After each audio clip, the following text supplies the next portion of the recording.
their cities.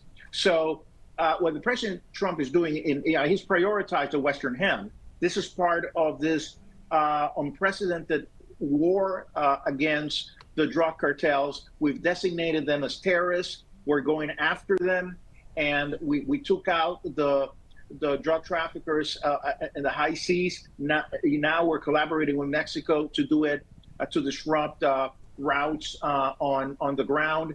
So this is unprecedented, but it helps Americans because it reduces the amount of drugs coming into the United States, and those are great news. What a great accomplishment. Yeah, and we're seeing possible surgical strikes there. We saw it from the Mexican government, but will we see that from our government if the cartel continues to be doing what I saw in a video the other day was awful. I don't even want to talk about what I saw because it was that bad.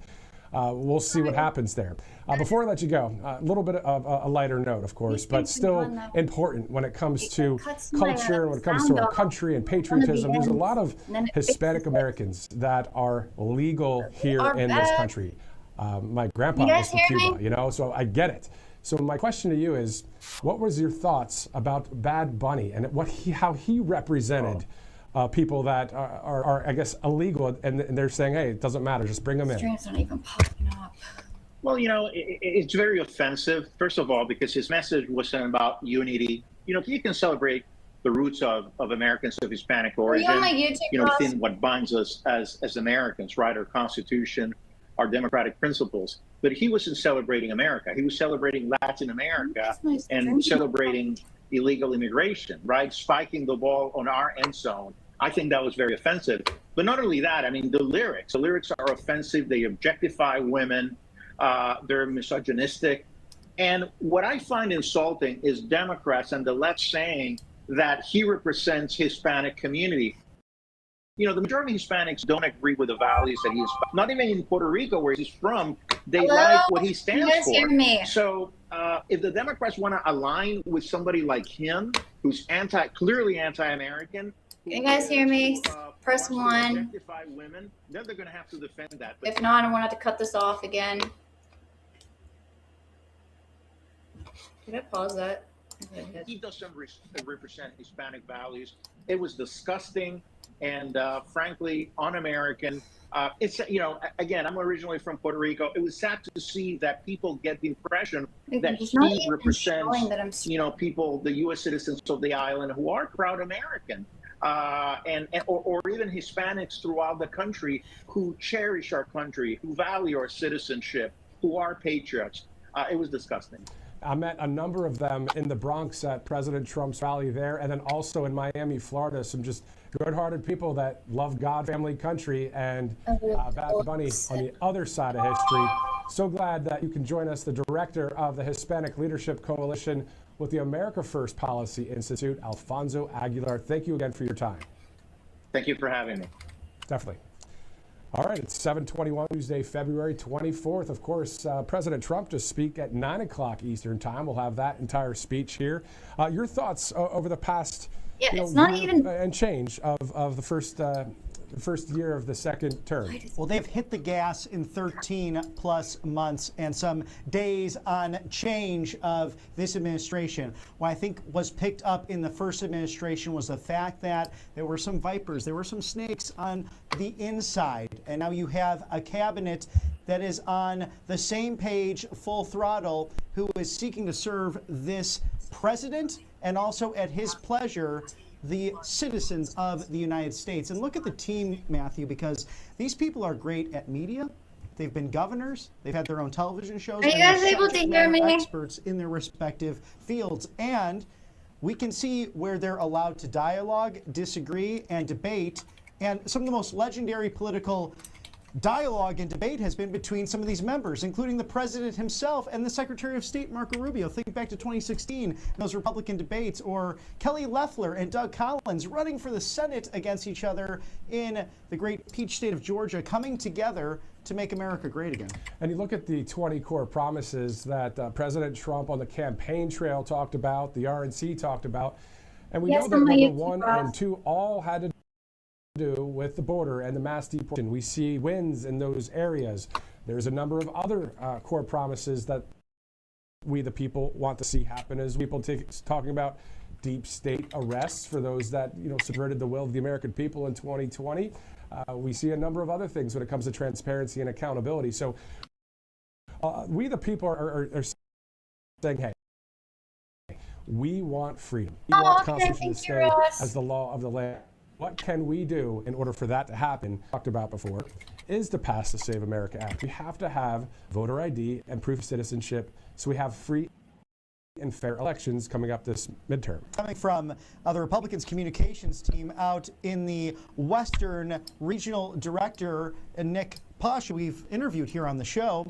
President Trump is fixing the mess he inherited from Biden and Democrats and is delivering on what the American people elected him to do. Tonight, he will talk about the historic achievements of his first year back in office and highlight all those, as you were mentioning, Matthew, in the future of a strong, safe, and prosperous nation heading into America's 250th birthday. And that economy is so strong. Wages rising, tax cuts happening, and more money back in your pocket as a result. So we hear about affordability. It's going to be proven tonight. And the thing I find interesting is the Democrats. There's about, you said earlier off air, about 70 Democrats will be boycotting tonight's State of the Union address. And they're having other events out there in Washington, D.C. Headlining tonight, wait for it, Rick De Niro, Don Lemon, Jim Acosta, a number of other representatives having various events as their response to, or their rebuttal to, the State of the Union tonight. Well, I'm glad I'm not there. I'm glad we didn't get the assignment, Robert, of covering that event. Holy smokes, I'm glad we're here at Right Side Broadcasting Network. Should be an interesting one, to say the least, as we are jumping into our first sponsor this evening. Very special thank you to Kalshi.com/RSBN. What will the president say during the State of the Union? You have some options there. Will he talk on fraud, affordability, to the fake news, or perhaps even sleepy Joe Biden, crooked Joe Biden, the auto-ping back to the 2024 election? So you can take your bets there, a 54% chance of that going on right now, of what he will say specifically. And also, it's very interesting, the president's overall rating at 42%. So can he get to that 54 or beyond that 50 as he was this time last year? Scan that QR code there now. You can also use Kalshi.com/RSBN. If this is your first trade or bet on this, $10 off today, using that to get started and have a little fun with it. Make it somewhat of a Super Bowl party for the political scene.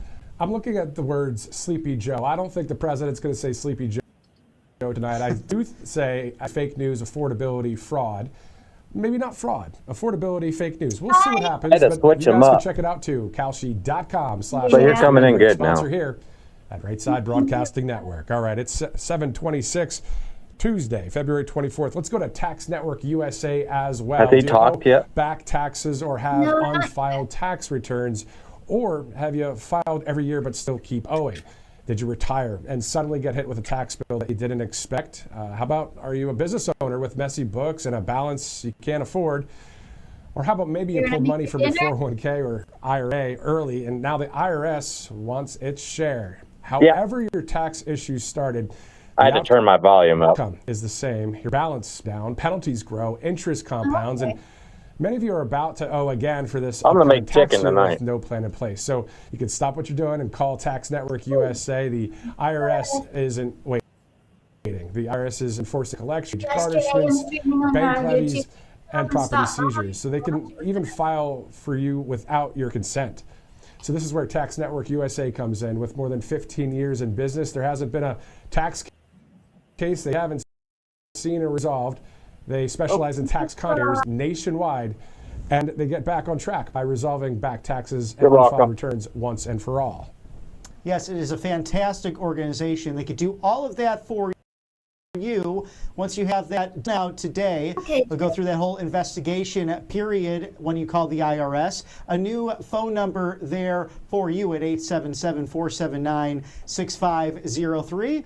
Text the tnusa.com/RSBN. Visit that website. And again, 877-479-6503. Protect yourself from the IRS. Settle those back taxes today and be all set and hunky-dory come April. Can't believe how quickly that's coming up. That's so true. And also, in addition, for this great sponsor, whether you owe $10,000 or $10 million, their team has over $1 billion in tax debt. So they can do the same for you, but you have to call now. They're off the call with the What's that, IRS. Raina? After that investigation, they put a clear case plan in place to resolve tax Are you problems able to hear the and YouTube? all to get you back on track. So this is all about using your legal rights to take control before the government sets the terms for you. So don't wait for another IRS tax letter. When they're talking and you're talking, it's kind of hard to hear over them. 779-6503. And Robert, isn't it awesome? You know, we're not bought and paid for by some woke corporation out there. We have these great companies that help sponsor all of the broadcasts. I mean, you obviously maybe are noticing Studio A. We're in Studio A right now. Studio B, a traditional studio that was quite awesome to be in there, but it's great to be back in the Studio A. But these... Are you able to hear me better? Oh, yeah. Yeah. Oh, okay. Well, of things. Without these great when they're sponsorships, talking, they're kind of loud. But when what we cover day in and day out here. Oh, okay. Well, as long as you're gonna have to hear both of us. Right? Yeah. Yeah, I can. But when they start talking and then you talk, Yeah, I'm gonna probably start the way my brain works. Yeah. I'll start. I mean, you're good. It's coming in good now. Right, I had to switch And the new media YouTube is all about and new Meet Me voices and more traditional voices, perhaps, but also this lens of a network a decade ago by Joe Seals, because the mainstream media said no one was attending these Trump rallies, and we saw them grow and grow and grow, and now it's turned into a second term for a man who was once a prime president of the United States. On that golden escalator, almost as if Jack Hughes with that golden shot the other day. This is a golden era in this country, 250 years young. And I hope you stick with us tonight. Me, Robert McNeely, Matthew Alvarez, all here for your State of the Union coverage on your election integrity headquarters, the place for politics, Right Side Broadcasting Network. Welcome to Right Side Broadcasting Network, trusted conservative news outlet. At RSBN, we deliver the truth when the mainstream media... Trump should actually be speaking soon. You know what all he's going to talk about? I heard he's going to talk about the Olympic team that won gold. But I don't know what all he was going to get into. I think he's going to discuss a lot that's happened within this year. I mean, there's a lot going on. I'm surprised he hasn't had a State of the Union address yet.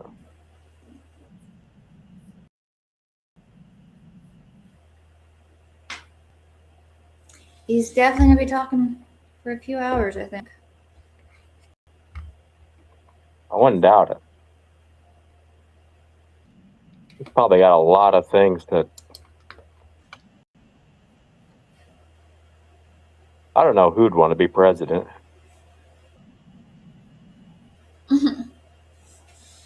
Lots of luck. Welcome, guys.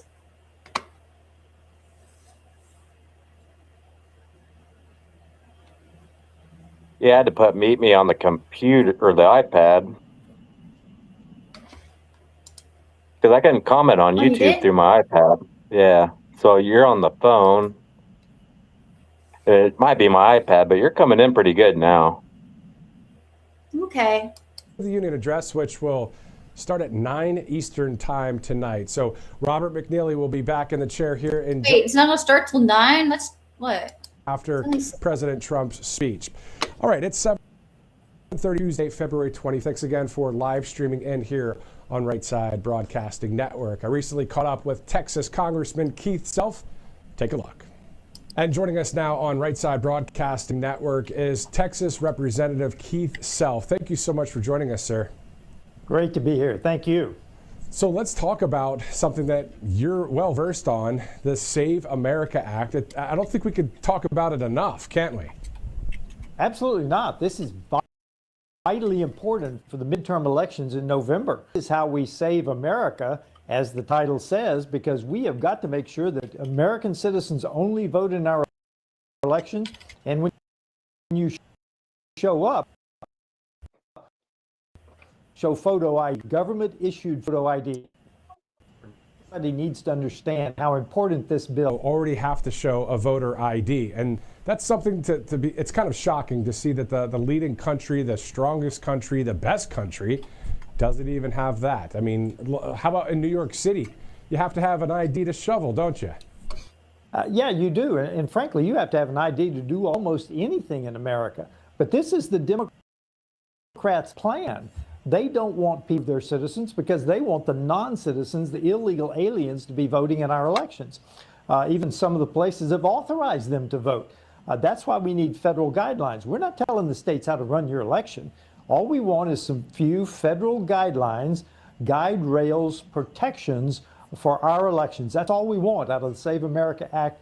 Protect our citizens' right to vote in U.S. elections. Exactly. The federal elections, the voter ID, and the proof of citizenship. And speaking of some of that story, obviously a representative from Texas, Keith Self, joining us right now. The border. You know, we saw under President Trump in the second term, right at the beginning, that border was shut down with the military and local authorities and all that. So what's your assessment now, the update along this border as we continue to see law and order? Oh, my goodness, it's closed, basically closed. The numbers of encounters are so low they hardly even register. And I will tell you, it happened fast. We didn't need any new laws. We didn't need anybody else but a new president. That's all it took. And that's exactly what happened. Once he was in office, he promises made, promises kept, closed the border. He ran on it. One of the primary issues he ran on, closed the border, and it is a done deal now. Now we're starting to flow the other way, and that needs to continue to deport our illegal aliens, because if we let 11 plus million in, we're 4 million housing units short. Doesn't take a genius to know why we have a housing shortage. Exactly. To your point, the mass deportations is part of the 20 core promises to the American people. So it's something that we want to continue to see. And then let's shift some gears. We saw the USA hockey team do great out there in Italy. Your thoughts about, bringing home the gold medal for the red, white, and blue? What a great event. What a great ending to the Olympic Games for the American hockey team to beat Canada. I mean, let's just think about it. Canada has gone off the rails in big time. And for our hockey team to, in overtime, a man who was injured, who had his front teeth knocked out, to actually score the winning goal, that's not even a script that came out of Hollywood. This is real life. They did it. What a fabulous verification of American greatness on the sport field, on the ice hockey. Yeah, exactly. And it's great to see that on the sports area or the sports arena, to your point. And then to just wrap up the interview, let's get the Save America Act passed. Absolutely. The president must make this happen because the Senate does not want to do this. And frankly, Leader Thune has 50 Republican votes, plus the vice president. He can make this happen today. The president needs to lean on Leader Thune and tell him, we want this, I want this, America wants this, 85% of Americans want this, to include a great majority of Democrats. We want this. Get it done. Texas Representative Keith Self, thank you so much for joining us here on Right Side. Thank you. We want this. All right, so that interview just recently done with the Congressman Keith Self out of Texas. Again, now 7:36, Tuesday, February 24th. Getting ready to see President Trump coming up at 9 o'clock Eastern time. We'll take you there live to Washington, D.C. on Capitol Hill as we track some of the latest news across the country. Of course, we always keep we the people, all of us, at the center of conversation, the love for God, family, country, common sense, Amen. Truth, justice, and the American way as the pillars of why we do what we do every single day. Meantime, as many know, New York City got slammed with Say amen, everybody. the blizzard that dumped more than a foot of snow there. And in order to work with the city doing some of that snow shoveling, New Yorkers have to show numerous forms of ID to simply pick up a shovel, get paid by the city, and remove snow. In just a minute, we're going to go to Staten Island with Robert. You have to have He's the ID to president shovel of the Staten snow. Island Young Republican Club.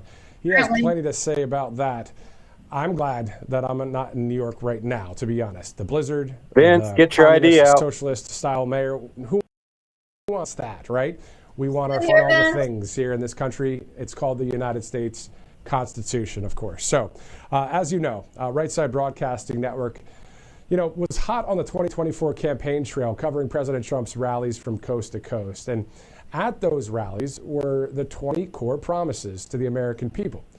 As we wait to see all of the promises fulfilled, one of the big ones, of course, is that of our southern border. And for months, right here on the network, you've seen in some cases, no pun intended, wall-to-wall coverage, whether live from the border for various events or video updates from the United States military.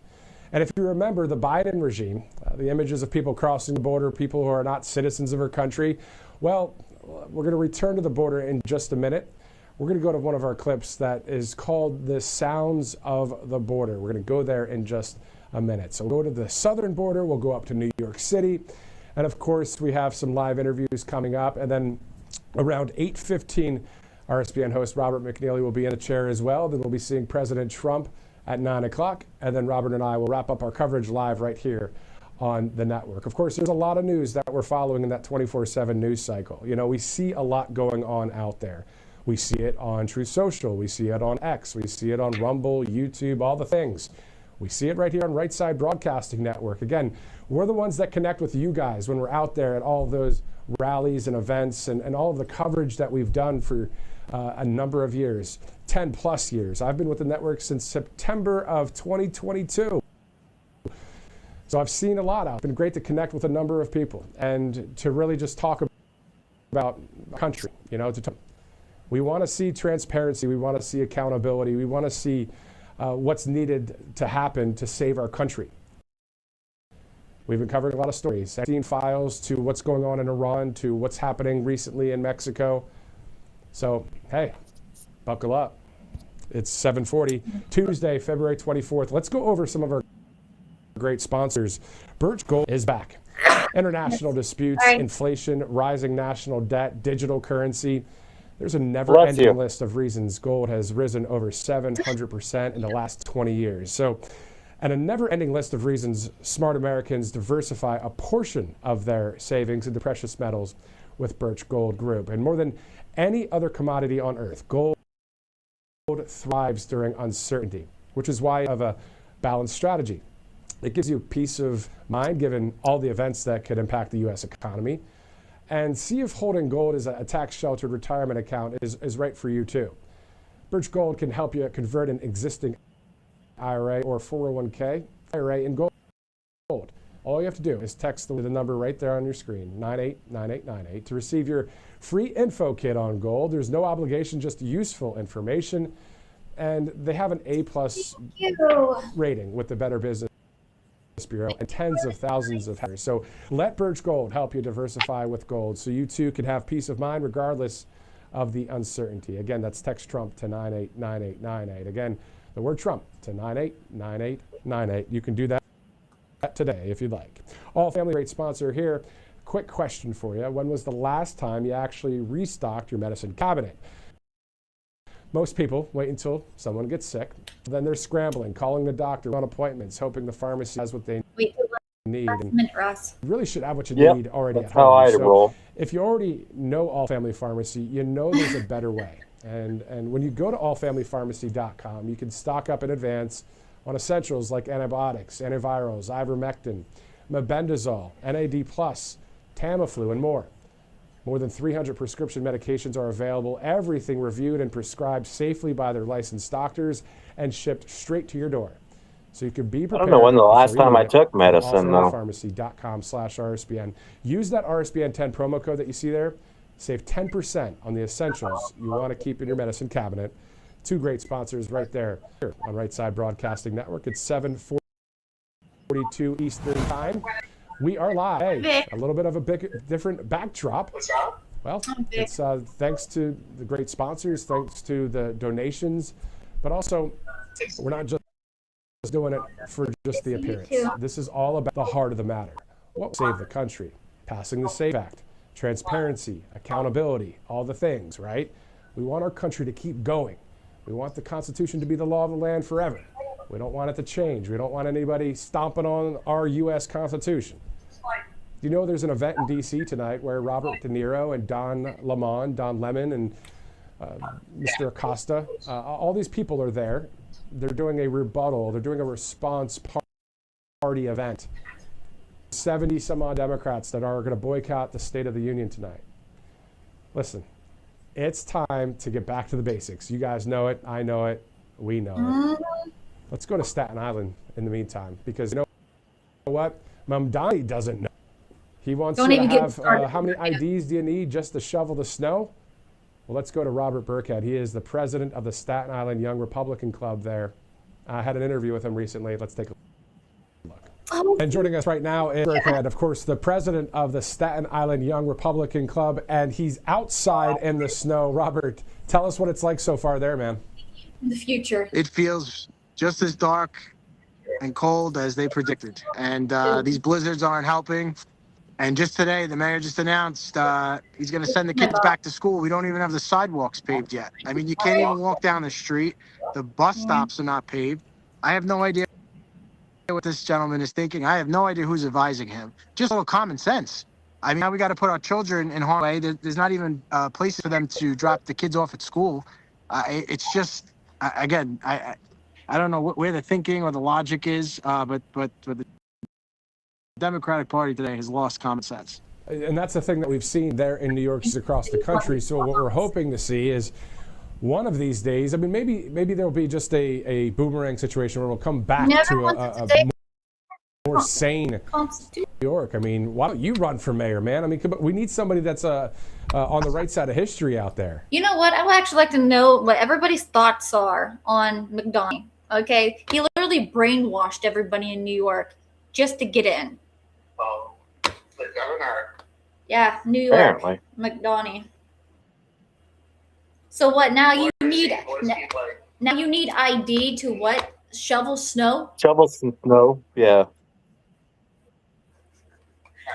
You need ID just to shovel. What happens if you got to get to work? Well, you have a good Well, excuse. sorry, Bob. Who is helping him? Doesn't the mayor not have somebody like a, I don't know, secretary or something, a manager or something? An aide. Probably. Where's him or her common sense? Oh my goodness. I'm too happy at home with my 3 young children, and if I could contribute to society by speaking out against this gentleman and grow our youth movement, that's my job right now, and to speak up for those that just feel maybe it's not worth speaking up. I mean, we have to fight. We have to push back. This is just insane. I mean, you know, I don't know where the mayor's shovel is. Where is he? That was all this social media, all this walking through doors. Do something. Stop with the videos and get out. Staten Island, this is the second storm now where I think it's safe to say that we have been neglected. I drove through the city streets are a little better on the highways. You hit Staten Island and it's just it's just not the same. I don't know if the resources are being shifted to other boroughs. Like I said, the logic and the common sense behind these decisions is dangerous. To send children to school tomorrow, we should let the sanitation workers do their job, clear out the storms. I mean, there's still mounds on the sidewalks from the last storm. So I just wanted to say 32, thank you for joining. You know, we're just doing our part, trying to keep the neighborhood, shoveling our neighbors out. Our cars are stuck. It's a tough time to be a Staten Islander and a New Yorker right now under Mayor Mondani. We got to keep fighting. No, I hear you loud and clear. And earlier when we were talking about the Save America Act and voter ID and the situation with shoveling snow in New York, some of the technical side of things didn't work out. So let's just revisit that quickly again now that everything's back up to par. Your thoughts about the fact that you said 2 IDs in order to just get this compensation to shovel snow in New York, and then he's the same guy that says you don't need an ID to vote? Yep. Mayor required 2 forms of ID and paperwork to show up to your local sanitation garage if you wanted to sign up as an extra shoveler. I think it would make a difference in the city if we had an extra 200-300 shovelers, but I don't know that that's going to clear up the entire city and the mounds buried cars in. I mean, I think that we should let the sanitation workers do their jobs. But yeah, 2 forms of ID to sign up to be a volunteer shoveler, but you don't need ID to vote. It just makes 0 sense. 0 cents. Cuckoo. You know, Robert, and finally, I'll let you go. And thanks again for joining us out there in the post-blizzard conditions. As a reporter in various markets around the country, I would do live reports in the snow, and it'd be cold, and it brings this whole different side of you out there because you're freezing and you're talking. And so I'm going to put you on the spot there. Rations that you have seen with just the way the country has been going when it comes to, Minnesota with the fraud, or anti-ICE sentiment, or those that want to take our freedoms. What are your thoughts about all that? Listen, I think the Democratic Party used to stand for, I didn't agree with a lot of things that the Democratic Party stood for in the past, but some of them had common sense. And today it's almost like if it's against what President Trump says, then that's what we're going to run on. If it's not, if it's good for the constituents, if it's good for the people, then why shouldn't we all be for it? And we are battling against nonsensical ideologies. Just the other day, the mayor announced he's going to raise property taxes 9.5% if he doesn't fix the budget. Meanwhile, Florida, Ron DeSantis is trying to cancel property taxes for people that own their homes. And people are flocking. I don't want to leave. I don't want my kids to leave. So this is the kind of things we're challenged with. We need money back in our pockets. People want, we've talked about this healthcare, good jobs, low property taxes, younger kids coming out of college find a job to be able to afford rent. This gentleman, Mandami, ran against affordability, and he's done nothing but talk about raising the affordability. So that's the country. I think that's what Democrats are standing for right now. Same thing in Virginia. The Governor Spanberger signed a law to raise taxes on 40 different things. I mean, it's insane. So I think people are having buyer's remorse, and unfortunately, it's going to take some time until the next elections to vote these stand for common sense. We're going to recruit the younger generation. We're going to keep talking about the Republican values. I'm with my son outside right now, holding the phone, shoveling, teaching him how to take care of your property and responsibility. And that's what we want for our children and our neighbors and our neighborhood. So that's the uphill battle we face. Amen. Amen to Robert Burkhead live. Actually, this is probably on replay right now. Yeah. But thanks again for joining us. Out there shovel my street blizzard. You got to shovel the whole street. Maybe somebody will give you some dollars for that. I mean, holy smokes. Robert, thank you again for joining us, the president of the Staten Island Young Republican Club. I feel sorry for you guys. Isn't it awesome? We have great patriots in every state across the union.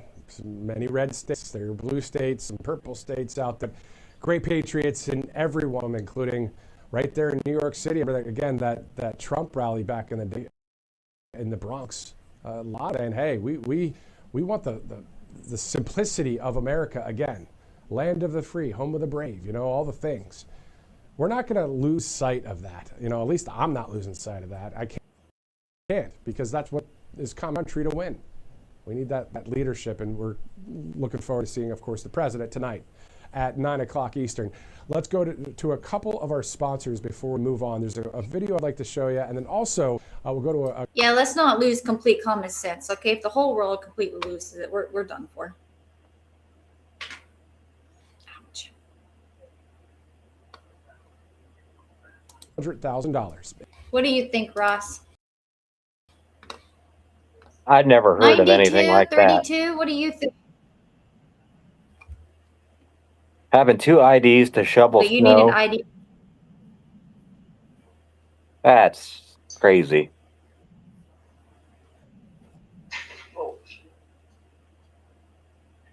It definitely is.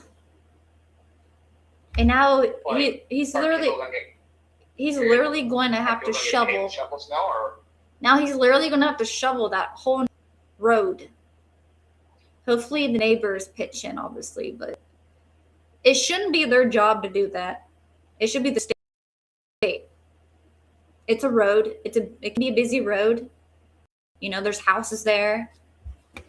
Children, how's the buses are going to get in and out? This is ridiculous. Yeah. Madani is literally screwing everything up, and he brainwashed them, sweet talked them, and then he finally got in just so he can corrupt it more. Oh, what did he say? Who's that? Don's Evan. Rupees to dollars? Rupees? I wonder if he's talking about rubies.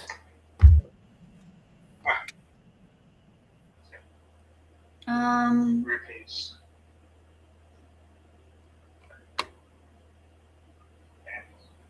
I think all he cares about is money.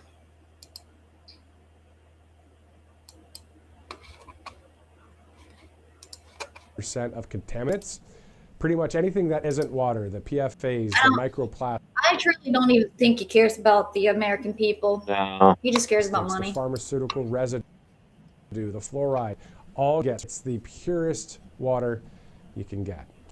And what's amazing about Cove Pure is it actually lets you choose that temperature of your water, hot, cold, or warm. So just with a tap of a button, you can get that boiling hot water in just 3 seconds. Makes your water taste good. And that's the way it's meant to be. Pure, clean, no aftertaste. So if you're trying to cut back on soda, it's easy with something like this, Cove Pure. The call to action, of course, is simple. Cove Pure makes it so easy to get pure water with the push of a button. So you can give them a call here or just go to that website, /RSBN. That's covepure.com/RSBN to take advantage of their special discount today. $250 off. Always good to see some savings and some great sponsors, including Cove Pure. All right, FD3, Tuesday, February 24th. Before we go to Pennsylvania for an interview, let's go to the southern border. Let's go to the sounds of a secure border. Thank God in heaven.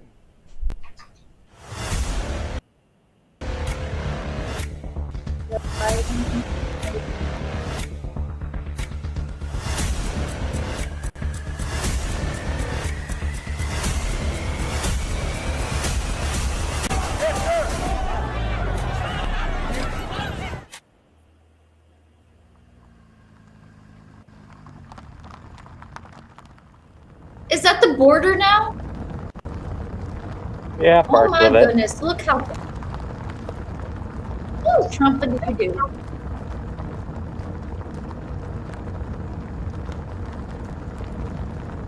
That's actually a really nice border. That's a nice border. Well, there you go. Seeing of the southern border. If you've seen our All coverage, you heard was we silence. had a lot of video from the southern border via our military, DVIDs, from the Pentagon. And that's something that the public can get as well, those kind of videos. And speaking of some great patriots and veterans, let's go now to Pennsylvania, where State Senator Doug Mastriano joins us now live. Hello, sir. Hey, Matthew, thanks for having me back. It's great to see you, brother. You too. Great to have you on the broadcast once again. Let's just go right to it. The Save America Act is one of the big talking about accountability, transparency, all the things from we the people's perspective. What would you like to start with? I mean, there's so many things to talk about. So we were brought together by election integrity in 2020. The big fight, the Gettysburg hearing, RSBN was there. You have 20-some million views of that hearing. That really blew the lid off of the fraud and the corruption in our election system. That's something the Democrats are very good at, apparently. And, I tried to get an audit done in Pennsylvania, and the Republican leadership then, they're no longer here.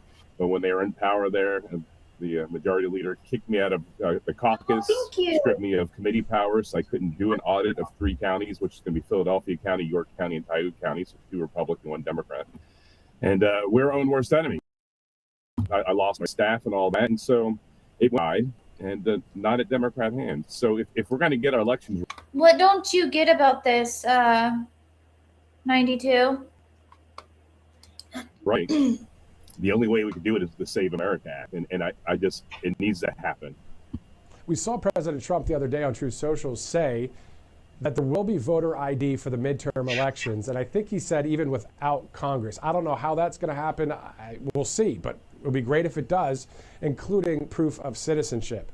I want to shift gears from the Save America Act and dive into just what we're seeing out there. There's a lot of noise, right? There's a lot of people talking on X and Truth Social and conservative media and mainstream media. But at the end of the day, the people that are patriots at all of where I just spoke about, isn't it just the common sense versus the BS, or the truth versus the lies, and people just have to keep waking up? Or do you think most of the country is awake to all of this? I think they're mostly awake. Well, I mean, you start with voting integrity. We're the only leading country in the world that doesn't require an ID to vote that I know of.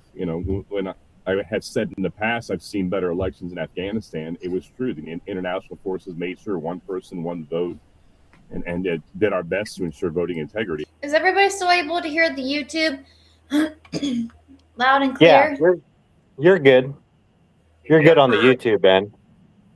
Okay. Here, and that we can't do that in America. So it starts with safe and fair elections. We want everyone's legal vote to count, period. That's it.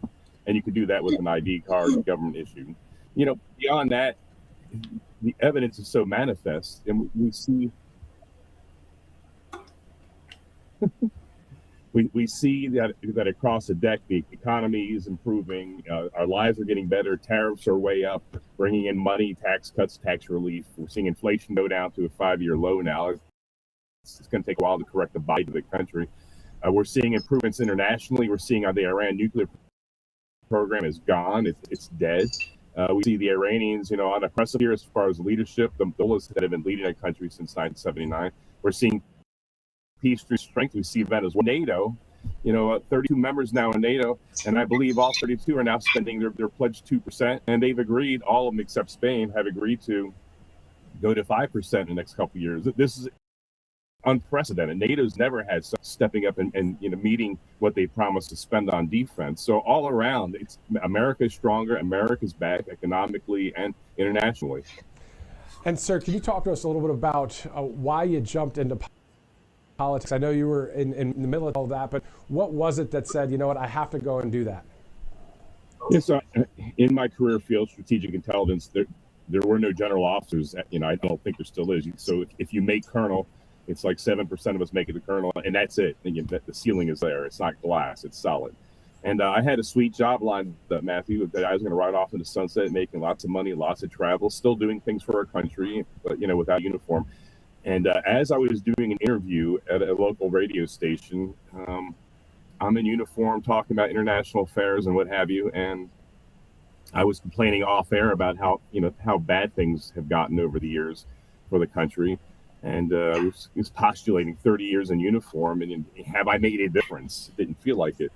And with this young man sitting across from me, not was off air, just shooting the breeze. He says, "Well, Colonel, why don't you do something about it?" And that hit me right square here. And I went home and talked to Rebbe, and I'm like, we got to pray, because I don't think you just ride off that seat away like so many people do. And you earn it.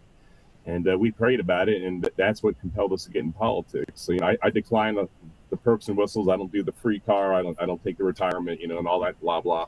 But my heart's into trying to make a difference, strong and great America for the next generation, for our children and grandchildren. And Donald Trump is giving our country the best chance get this guy to in have the comments. greatness and a brighter future. Not every state senator has. Huh? I don't get this guy in the comments on YouTube.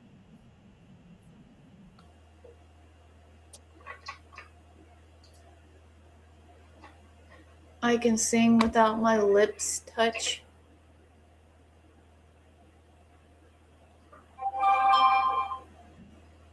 Well, good luck with that. Welcome. Has 250,000 followers on X, but you do, which is pretty telling, obviously, because you're on the right side of history, and I know you love God, family, and country, and freedom, and it's great to have you join us here once again, State Senator Doug Mastriano in Pennsylvania. Thank you again, sir. Thank you again. Thank you. God bless, brother. Thanks for having me. It's great Definitely. to see you. God bless. Great to speak with State Senator Doug Mastriano once again there in Pennsylvania as we continue on with our live broadcast here at Right Side Broadcasting Network. It is 8 o'clock East Coast, 5 o'clock out there on the West Coast. And if you're watching coast to coast on those time zones, thank you so much for watching. Those of you in the Central Time Zone or in the Mountain Time Zone, thank you for live streaming streaming in. We'll see President Trump in about an hour from now. We continue our talking about a lot of politics. Let's get into some finances, because joining us now is Philip Patrick with Birch Gold. And Philip, thanks so much for joining us here on Right Side Broadcasting Network. Thank you so much for having me. Definitely. So let's talk about the Supreme Court. I mean, they just ruled that the quote-unquote Liberation Day tariffs matter.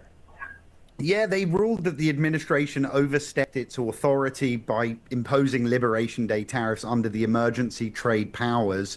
The court essentially said Congress controls tariffs and emergency authority has limits. It's significant tariffs are gone, but because it introduces this sort of legal uncertainty into trade policy, the administration expected this, and they're already reimposing tariffs under a different statutory authority. So the policy direction itself hasn't changed, but the markets don't ultimately like moving targets. We had tariffs, then we had a court strike down. Now there's sort of a new legal pathway. So, you know, this sort of uncertainty markets really don't like. We also have to remember that tariffs were being counted on as a revenue stream to offset deficit spending. So this isn't just a trade story, it's a budget story, it's a confidence story, and ultimately I think it's a dollar story. And then you were talking about tariffs as a revenue source, but how big is this then for the deficit? Look, I don't think it's going to be a massive hit for the budget deficit. It was a huge amount of money we brought in, $265 billion last year alone. I think they're going to find a way around it, as I said, and we should see that revenue keep coming in. So long term, I don't think it's going to do a big thing. But like I said, sort of instability and uncertainty, the markets don't like it. And we're seeing a response when it comes to the US dollar. Borrowing rates are now going up, which is the world telling us to get our fiscal house in order, if you will. Yeah, exactly. A lot of people looking to, you know, gold, silver, precious metals. We're seeing the price of gold and silver skyrocket. We could talk about that in just a second, but I don't know if it's my end or his the networking end, but there's a lot of static. I don't know if you guys hear that. What really should everyday Americans be thinking about right now in that financial area? Look, I think it's about President Trump. I'm going to hop off here for a sec, so he just tax it clear. Okay.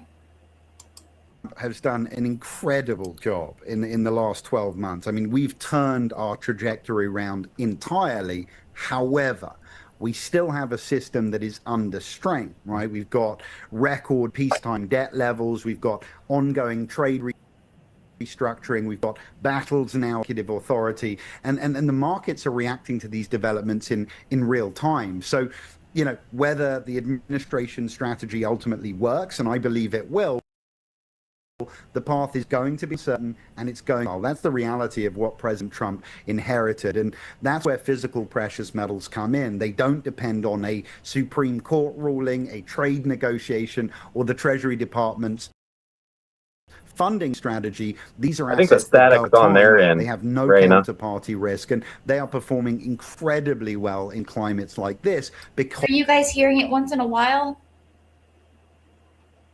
Yeah, when you talk, you come in fine, but I hear the static like on there when they talk on the video. But when you talk, you're coming in fine. So because of this uncertainty, and I think we have a lot more of that on the horizon until we start to see clearer skies. Yes, now, of course, this is Philip Patrick with the Birch Gold Group. Sir, can you talk to us about something that we've heard before, the whole BRICS nations thing, but can you really break it down for us why we hear BRICS, Brazil, Russia, India, China, South Africa, do with our dollar and also gold, silver, and precious metals? It's a great question. Listen, these countries around the world, they are uniting now and moving away from the US dollar. US dollars now are at 35-year lows. So the world is actively moving away from the dollar. They have different motivations, right? For Russia, it was bypassing US sanctions. For China, it's attacking dollar hegemony. But they are united and they are committed buying gold, and they are dumping US dollars. And the problem is, the more dollars they dump, means demand for the dollar's waning, which means borrowing costs are going up. They're seeing a position with $38 trillion of debt, and they know how to get inside. So they're moving ahead. President Trump's doing, a very good job in battling it, making our economy strong again. That's ultimately what this is going to take. It's going to take stability. But until we get a hand on deficit spending, show the world we can get our fiscal house in order, I think this is going to continue to be a problem. And that's why tariff revenue is so important to us. And then also, to your point from earlier, the administration is already reimposing tariffs through other authorities since its ruling. So again, for those just joining us, is this really a problem then for our country? Look, I think that the ruling itself is not a problem because, like I said, I don't think they're gonna get at the revenue. The administration were expecting this, and they already put stop gaps in place to bypass it. But like I said, the problem for us is going to be this instability, this backwards and forwards. Like, the world saw a strong executive in President Trump. Seeing the Supreme Court mess with executive authority, I think, creates more instability, and instability drives borrowing costs up. This is all about the debt, Matthew, and unless we can get a handle on that, everything's moot.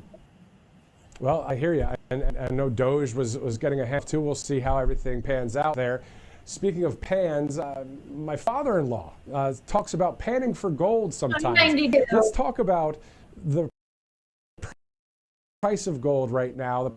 So, is it still over $4,000? Is it over $5,000 now? We're over $5,000 today. Silver's over $80. We had an incredible year. Gold last year ran 70%. Silver over 150%. Came into this year storming as well. For a pullback, gold a slow retracement, but since then they've been moving. Silver's up about 7% for the year. Gold's up over 20%, and we're 2 months into the year. So both moving fast rate. And actually, investment banks now are raising their predictions on gold. Over 6,000, silver over 100. If you were to text Trump to 989898, what happens there? Is this, I know you guys don't do high pressure anything, which is great. Tell us what people would see once they do that. It's really simple. Text Trump to 989898 and get access to information. That's what we're about at Birch, is providing, by the way, completely free information on how to invest in precious metals, why to invest in precious metals, why under a Trump administration it makes a lot of sense to invest in precious metals. So I tell everybody, text Trump 98, get access to free information, read it, do what you want with it. But I promise you, you will be slightly more informed on the global economy. So Trump 9898, get access to free information. And finally, before I let you go, can you share with us what some of the people that have done, what their reaction is to Birch Gold? It's been incredible, Matthew. Like I said, we've seen the value of gold and silver double, triple in a fairly short space of time. The conversation I'm having now with our customers shows me why this is all worthwhile. As you know, I do these interviews, 5, 6, 7 times a week. When I'm not here, I'm on the phone. But those conversations and how we've changed people's lives, it made it all worthwhile. So, yeah, it's incredible. Text Trump to 989898. Philip Patrick with Birch Gold. Thank you, sir, for joining us here on Right Side Broadcasting Network. Thank you for having me. Definitely. All right, it's 8:08 Eastern Time, Tuesday, February 24th, getting ready to see President Trump, and it's just about an hour from now. There'll be a little bit of a changing of the guard here at the McNeely will be joining me right here. Actually, he'll be taking over from that until the speech, and then after the speech, Robert and I will have some post-analysis of the State of the Union address. Of course, we know that Team USA, the hockey team, they're going to be there in attendance. We also know that Erica Kirk will be in attendance. So we'll hear the speech. Of course, all the pomp and circumstance prior to the event there on the House floor. So looking forward to watching. If you're a political nerd, you tuned into the right network. But if you love God, country, faith, and family, and all the things, you also tuned into the right network. So let's do this.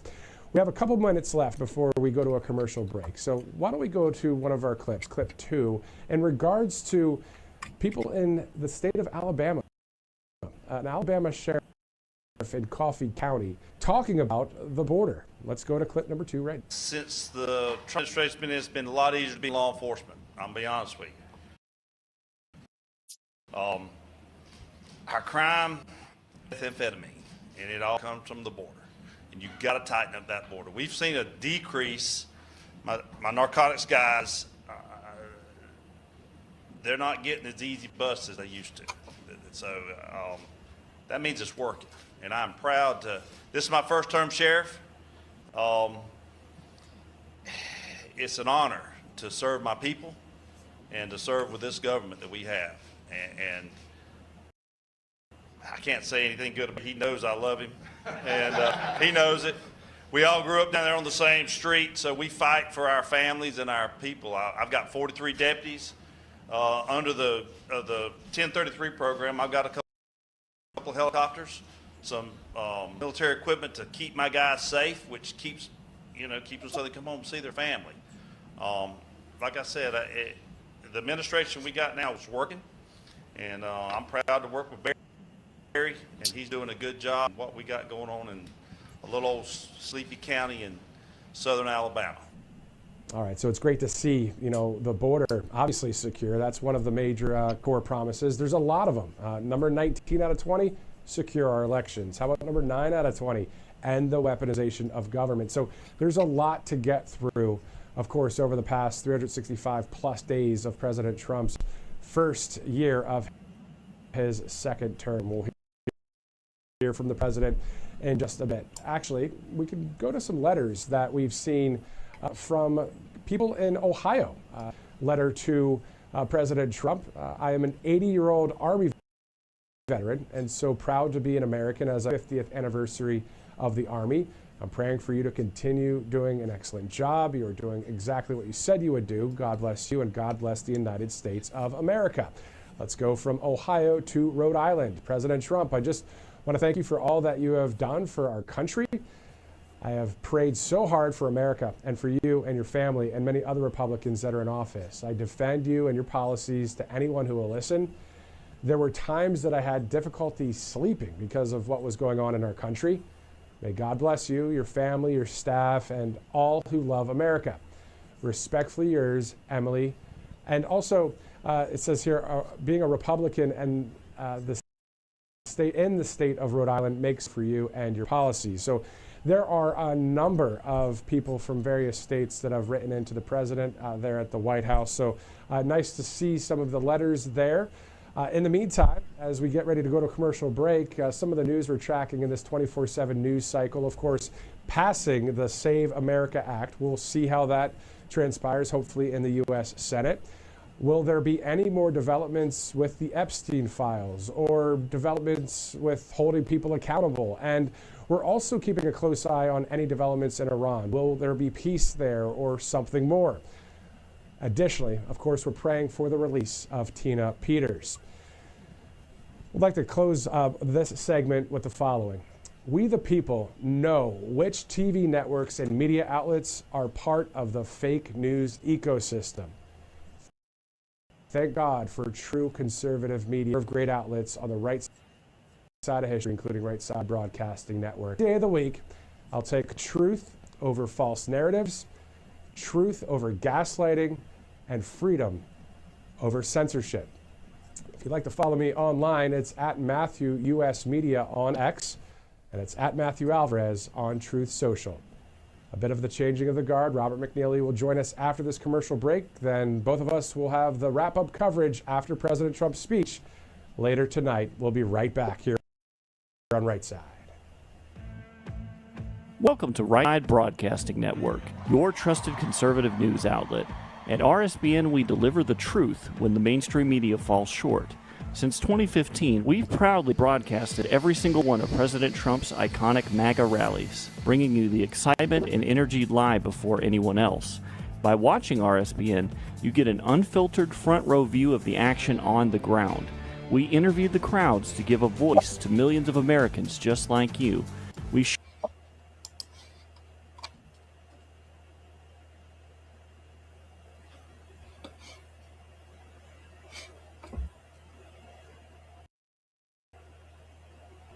Welcome, guys. Thank you for tuning in.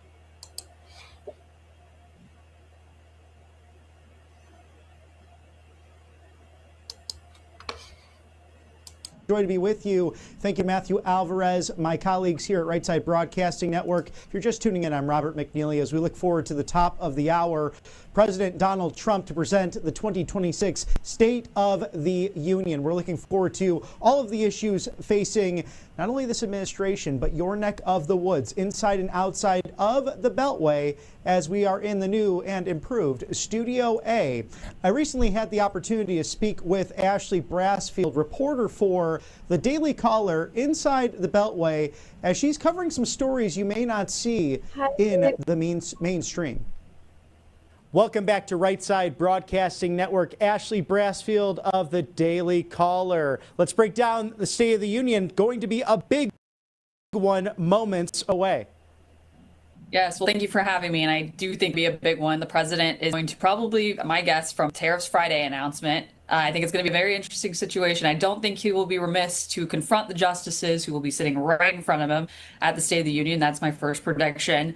I do think foreign policy will come up. Obviously, there's been a big presence and build up around, possible, interference with Iran and the war possibly starting there. I think he will possibly address that. We will see, though, as well as domestic policy, him addressing, things like affordability, of pricing, and what the message will be going for the GOP into midterms and how he will be supporting that. And I think he's gonna possibly even make some comments regarding GOP members getting some things passed that's in his outlet. I would say it's things like the Save America Act. I would assume he's going to comment on with all those GOP Congress members sitting right in front of him. And what the accomplishments really have been up until this point in the administration. I think that's something that he'll obviously go through and address in part of his speech.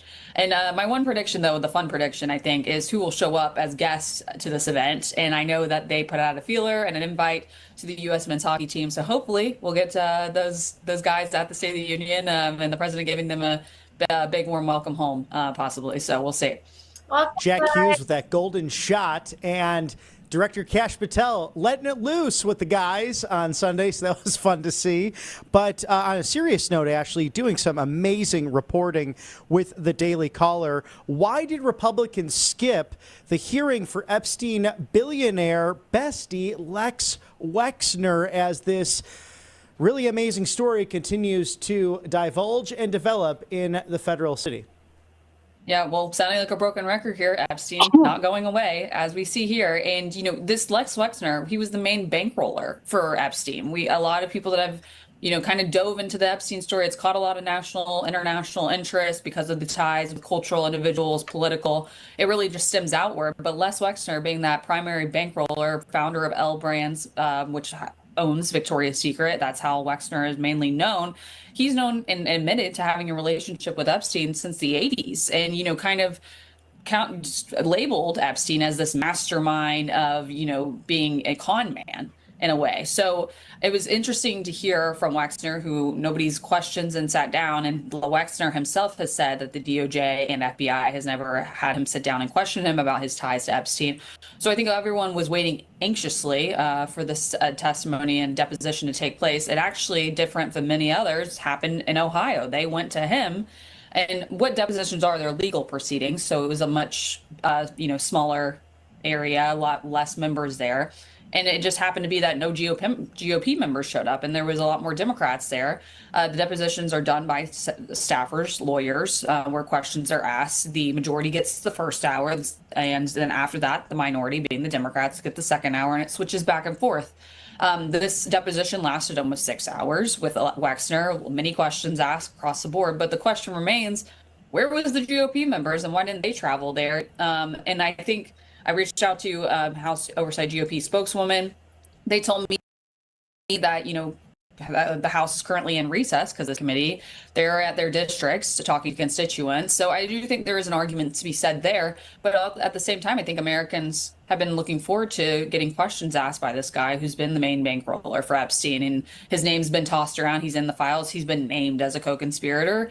And I do think it was a question as to why they didn't show up. I know even though they're at an important time with recess happening, and then many Democrats individually didn't show up to the Clinton deposition that they didn't show up to now. Now they're scheduled for this week. And where is it? New York.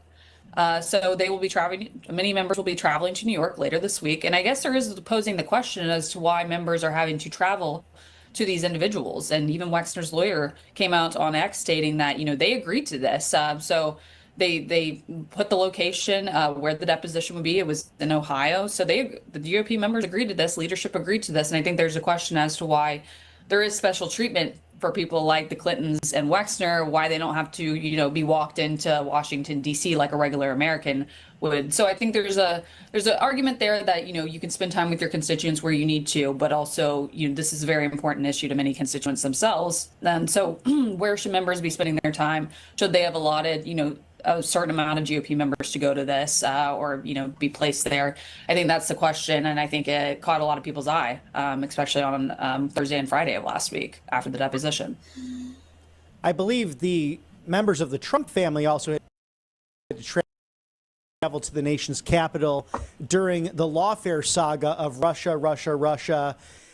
In turn, with everything else, with the lawfare, investigated human being and subpoenaed human being in human history. But see actually as well that North Dakota and their state legislature, because of that ranch that Jeffrey Epstein owned, along with Ghislaine Maxwell attending on many different occasions, are now looking at this from a state level. Can you look into that investigation and tell us some developments there? Yeah, so this is one of the areas, Epstein had 3 estates. It was the Virgin Islands island, the well-known Epstein Island that everybody calls it. He had his New York townhome, as well as Zorro Ranch, which is located in New Mexico near Santa Fe. And basically lawmakers, they had a closed criminal case take place in 2019. They closed it. They found no evidence of anything, but there's been speculation of what happened at that ranch when Epstein owned it, and with Ghislaine Maxwell and the sexual misconduct that from alleged victims like Annie Farmer that said that they were traveling. What's your thoughts on this, Ross? Anybody in the chat can get in the box and talk about all of this? Boy, I think the more I learn about it, the more I don't want to listen to it. It's kind of where I'm at. Yeah. There's a lot going on in the world. And that's probably been going on forever, really. Oh, it definitely has. And I think a lot more people are starting to see it now. Yeah. That's a hard subject to talk about, really. I mean, I think I've heard about that when I was in my 20s. And didn't that guy hang himself, like, in jail, Epstein? Pretty sure he did. That had to be years ago. I see your kitty. Can you see her? No. My Franny. Forrest was out hanging there, out and that's where behind me. Oh, he was? It has probably harder to see on this than Yeah. his tail kept bopping in my face. He was like, Cats will definitely do that. Yeah, they're conduct lovers. took place. And so I think there is a looming question due to the idea that it's in a rural area of what was happening there. And the case in 2019 was closed. Now the state legislature has opened up a new subcommittee to look into this more, and they are using some of the funds that were paid out during that time period in 2019. I think about 2.9 million, I want to say, is around that number. I might have that wrong. It's in the piece though.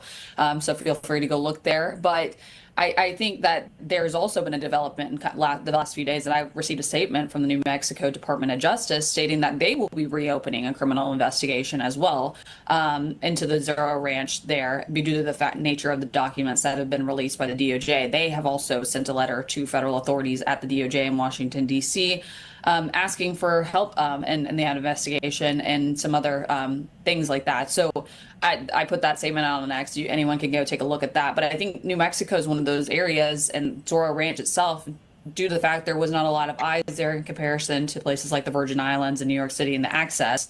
I think people have a lot of questions about that, property that he owned, who he bought it from, who was invited there. Multiple individuals said they visited the ranch. So I think it's one of those areas of the wider Epstein scheme that needs to be looked at. And, that was a domestic property within the United States that he owned. So I think it's going to be very interesting keeping an eye on developments there. Well, thank you for I didn't know staying that so part of closely it on either. this, as I'm sure, as you mentioned, we'll be talking a lot. What part?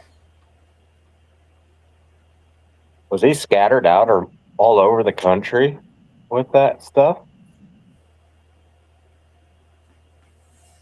I'm pretty sure he was. Wow.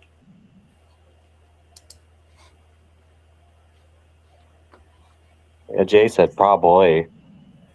That's the first I've heard of that, like being in New Mexico.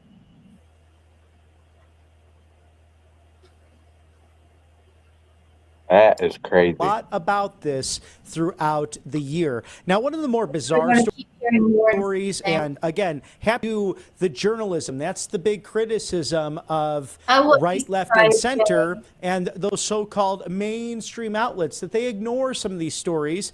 Congressman Tony Gonzalez's office, a very sad story, an alleged affair with him and a staffer, which I believe is against House rules, if not all congressional rules, when it comes to intimate relationships with staffers. In addition to that, though, the situation where she set herself on fire and committed suicide, just absolutely terrible. Can you tell us about this story? Yes, well, this happened. Regina Santos Aviles was the one that set herself afire. She was a regional director for Tony Gonzalez, and down in Texas. He's out of, I believe, the San Antonio area. Her home was in Uvalde, Texas, though. So this is where her death took place. And there was, I guess, circulation and going on in Texas for months about an alleged affair. So the Daily Caller, we dug into this a little further. We were asking for coroner reports as well, talking to the local police department of any foul play, which there seems to have been ruled there is none. But, really tragic death. It caught a lot of eyes, and the rumor mill started, as it does, down in Texas, and it made its way up to... Before she says anything else, she set herself on fire over an affair that's been spreading all over Texas?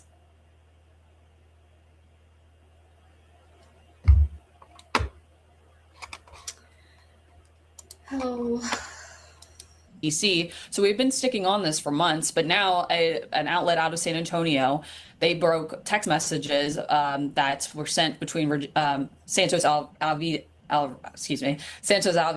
and so they basically stating that the staffer and him were having an affair. She admitting that to the other staffer. He has currently left the office now and working in other campaigns. But the Daily Caller, we had other sources stating the exact same thing, that there was an affair going on. We've stuck on this. And I think it's a really tragic scenario. It also has been reported that Gonzalez has been under a House Ethics complaint and investigation for over a year now. We were also reaching out for House Ethics for months, trying to figure out if that was true. And so Gonzalez is in a heated primary currently. And so we've been doing polling. Taking your own life like that, it might be deeper than in an affair. Yeah. Well, the thing is, we'll never know. Only God knows.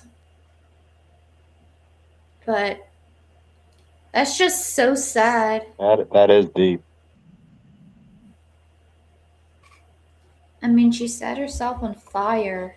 If the public knew about the, alleged affair going on, and polling has shown since November that people have begun to notice it, which way they would vote in the GOP primary in that district. So it will be in a very interesting race. It seems that the NRCC has continued to put support behind Gonzalez in this race, and as well as the president has endorsed Gonzalez, which there's been calls for him to unendorse him. So it's a developing story, and we'll continue to see what happens. But it seems that the text messages have resurfaced between the two. Ashley Brassfield, reporter for the Daily Caller. Where can we find all of your good work? I am on X at Brassfield Ashley. I'm on Instagram at Ashley E. Brassfield. And you can find my work with pieces on the Daily Caller's social media accounts, as well as our website on my profile. And we'll continue to follow and watch and have you on the right side of history. Ashley Brassfield, thank you for joining us for our continued coverage of State of the Union 2026. And we'll see you again soon on the right side of history. Thank you for having me. It is the worst way to go out, I think. Honestly, the worst way to go out is not having a relationship with Christ. I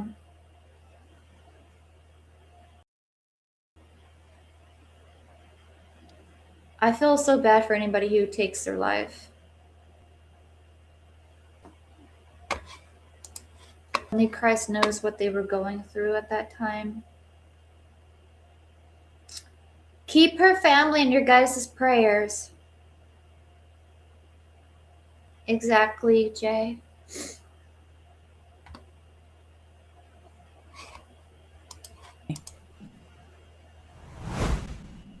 Have you looked at your credit card statement recently? You could be working 50, 40, or even 80 hours a week. And it's truly unbelievable as you put all of that time in when you don't see that money coming back to serve you. So call today, American Financing, my good friends and patriots, refinancing on your home. Save an average per month. Just call today. Do not delay. It's 888-402-0299. Buying groceries, gas, things you used to have as affordable here in America. Credit card companies changing the way you can access these life-saving necessities, now privileges. Think about that. Over 20%. It's designed to keep you underwater, something that this administration trying to fight back on, but don't have to play their game with the credit card companies. American Financing doing something the big credit card companies actually hate. They're actually helping people. So right now they have mortgage rates in the 5s. But yes, that's how I see it. The worst way to go out is just not having a relationship with Christ. Because you're lost without him, you know?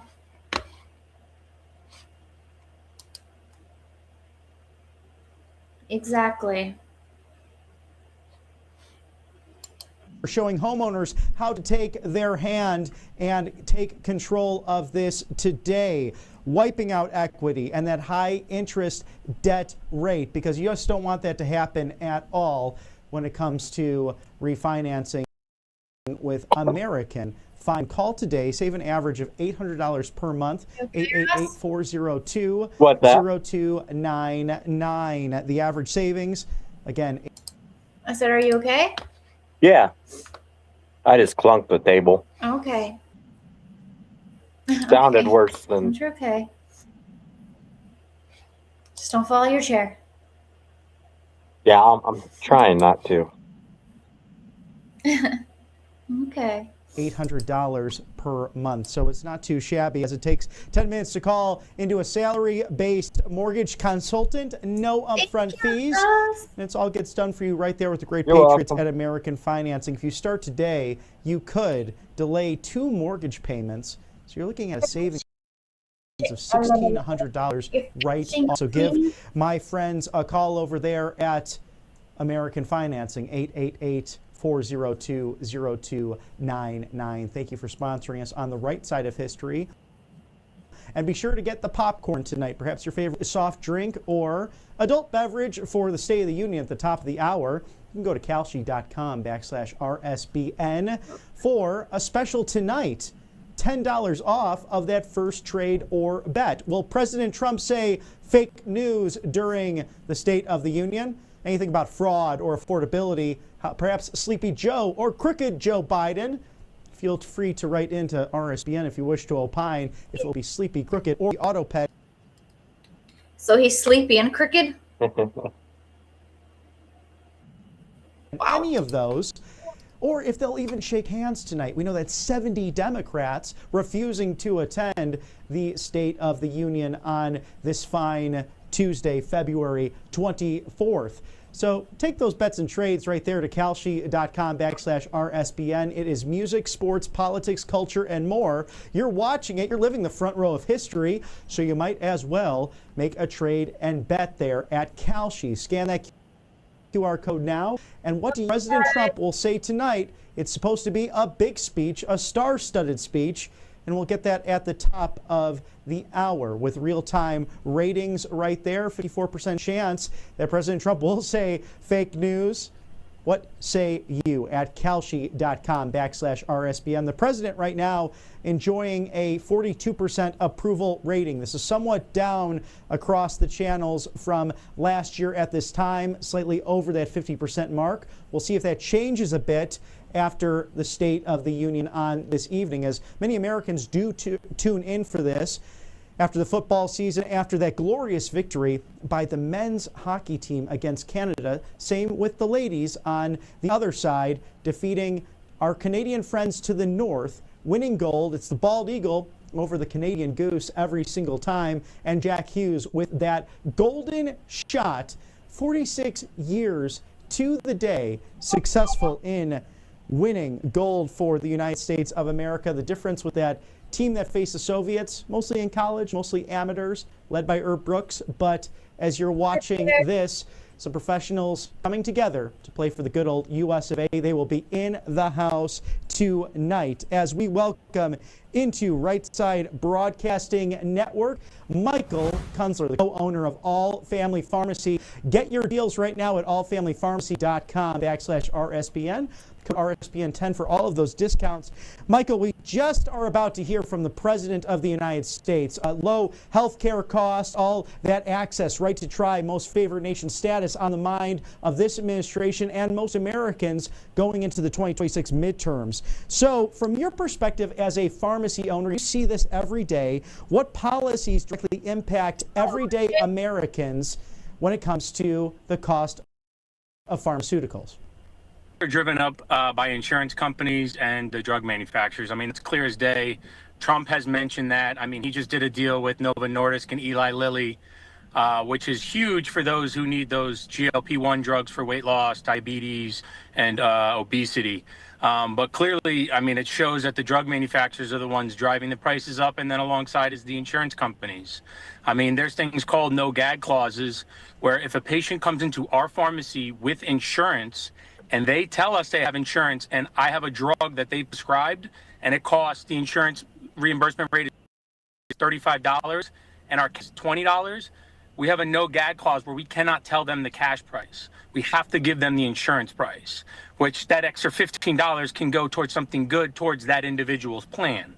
But unfortunately, the insurance companies want the drug prices higher so they can charge more for their insurance. I mean, these are the biggest factors in the game, and all this stuff. It's clear today who is the one driving these prices. You know, as Washington always talking healthcare reform, welfare reform, all kinds of reform, but they really do not put the American. What do they often get wrong about Americans when they're seeking to of their pharmaceuticals? They think that Americans are unfortunately uneducated when it comes to these drug prices. People know that drugs should not be thousands of dollars.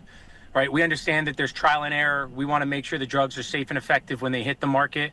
But they think that Americans should be paying $1,000 for a drug that's brand new to the market. And it should not be like that. They think that we're stupid, and you know, people are waking up now. They're smarter more than ever. They're unfortunately ordering from overseas. They're ordering from Canada. We hear all day long people's packages getting seized by customs, by HHS. So, you know, these are things that Americans are trying to do to go around these drug prices. But President Trump has done a great job with starting off with Eli Lilly and Novo Nordisk, right? That's the starting point. It's what other drug makers want to come to the table, who want to make a deal, who want to make America healthy. again, who want to, provide this at a more reasonable price. And these are the stepping stones into bringing prices down. One of the ways we brought down ivermectin is we started compounding it. We found a way to compound it because it requires a higher dose. We noticed, when people are taking it, for off-label use, for parasite use, for parasite cleanses, that sometimes that they need 6 or 7 tablets at a time. Well, that can get very costly. So instead, we just make it into 1 capsule, and they're only taking 1 capsule rather than 6 or 7 tablets. Brought the prices down of ivermectin. We're going to continue to drive them down, and we're working on mebendazole. Mebendazole is $600 for a chewable tablet. That's from the brand Ivrum. And so that's something we sell at, like, I think $1 a capsule instead of $600. These prices are kind of outrageous, and I'm hoping that President Trump continues to fight all of the drug manufacturers, not just those two. And the MAHA movement's been transparency, especially on these costs. How does that translate to the pharmaceutical world and what you're trying to accomplish with your great company, Michael, at allfamilypharmacy.com/RSBN? We're bringing the new medications, the new supplements to the table, right? We brought in methylene blue. I have so many families and friends that have, reached out to me, asking me multiple questions about it. I have a lot of our cancer patients who take it. Those are the ones, who really need the energy. I myself, I take it. When I do a lot of these interviews, there's no room for error, right? We got to kick out the brain fog. We got to really be clear on our mind, because we got to speak. We've got to talk from the heart. We got to understand what we're talking about. Can't just make things up. We're not politicians. These are real world Americans that are listening to us. And so bringing to the forefront drugs like methylene blue, NAD+, some of these biohacking drugs, and then on top of all that, ivermectin and mebendazole I brought to the table about 1.5 years ago. I fell into the Dr. Mackis's Substack. I started doing a lot of research, and I cannot dispense fenbendazole because it's an animal drug. So I found out there is a very similar version called mebendazole. And so I was like, well, that's a human drug. Why not bring that to the table, since I can't sell people fenbendazole? And so we brought that in 1.5 years ago, and since then, it's been a huge hit to the market. Now there's tons and tons of companies trying to do similar to what we do, which is a great thing. Competition is always a great thing because it drives prices down. It keeps America honest. We do enjoy competition because it's going to keep us honest. It's going to keep the prices honest, and it's going to, that's the most important part, especially with the MAHA movement. Now, are you concerned with your expertise that healthcare decisions becoming more political than they are medical? As you mentioned, that a lot of this, the politicians get involved and they think doing rather than doctors and experts in the field? It's always going to be politics with them because it's always about money. There are so many organizations out there that are funded by big pharma and by these drug companies, and people will never see the paper trail, right? Because there's things called, 401c4, where you can donate towards a cause without your name being on that trail. So these drug companies can make those donations without their names being out there. And those are to be made at the forefront so people can see who's really behind these bills, who's really writing that small writing within some of these bills that are coming out, right? One of the ones that they're trying to do in Florida, which if it passes in Florida, I'll be surprised, but I won't be, because Florida is a very free state, is the GLP-1 companies, Novo Nordisk and Eli Lilly, are trying to get away with compounding. They're trying to force pharmacies, if they want to buy the bulk product, they have to buy it from the manufacturer. They're not going to sell the bulk product. It's that simple. Now they're starting with GLP-1s, and they're going to move it into hormones. They can move it into ivermectin. They can move it into mebendazole. They can do whatever they want once they introduce a bill like that. And that's going to move away from compounding. It's been huge for the Americans, right? We customize drugs based on allergies, based on dosage, based on, physicians' directions. We can make something topical rather than oral. There's so many things we can do with compounding. And it's the biggest threat to big pharma and drug manufacturers as we see it. Michael Kunzler, co-owner of All Family Pharmacy. You can get all these discounted off-label generics at myfamilypharmacy.com/RSBN. Thank you, Michael, so much for joining us live as we get ready for the State of the Union 2026. Thank you. And as we continue coverage of this State of the Union. There's some interesting history this requirement from the United States Constitution, and it used to come in the form of a letter. I don't understand why their end is like staticky.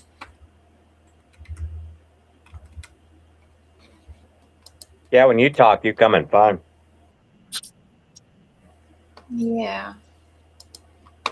Presidents prior to 1947 would actually send in a written statement based on the status and the state of our union. Of course, the dawn of radio and then of television, changing all that over the course of many years, and the modern format, although FDR making famous those fireside chats, Harry Truman, the first of the modern presidents, to bring you what you see today in the session of Congress as way. The House of Arms will walk into the chamber and state, Mr. Speaker, the President of the United States. And Donald John Trump, the 45th and 47th President, will make his way down that gallery with Republican and Democrat friends on both sides of the aisle. Now, we know tonight 70 Democrats on the House and Senate side will not be partaking in this. Rather, they have another fundraiser and soiree of sorts in the federal city, highlighted by people like Robert De Niro and Don Lemon. A wonderful time, but we note that this is quite a speech tonight.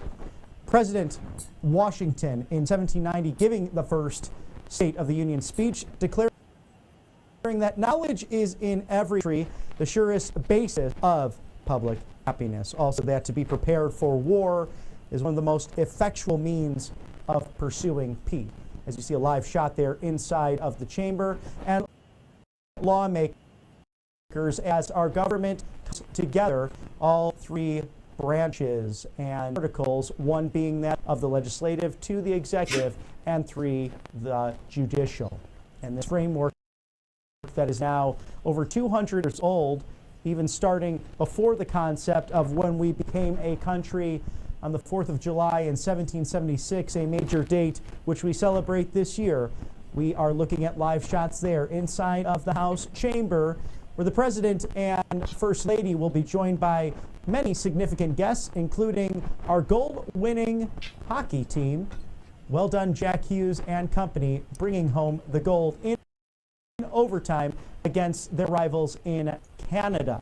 Also with that as well, members of both sides of the aisle. A few familiar friends and faces. I see Congressman John McGuire of the 5th District of Virginia, a Navy SEAL. Of course, your 50th Vice President of the J.D. Vance, and the Speaker of Louisiana, and who has been a person who did not seek the seat, didn't seek the role, but rather held to it. And one of his first action speak. How is the sound coming in? Is it really staticky, or not my end, but like the YouTube video? The YouTube's kind of getting worse.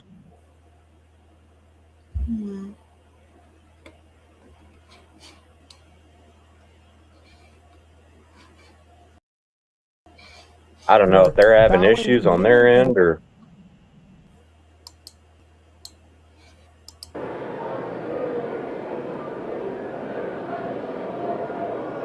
How's that? Now that's coming in good.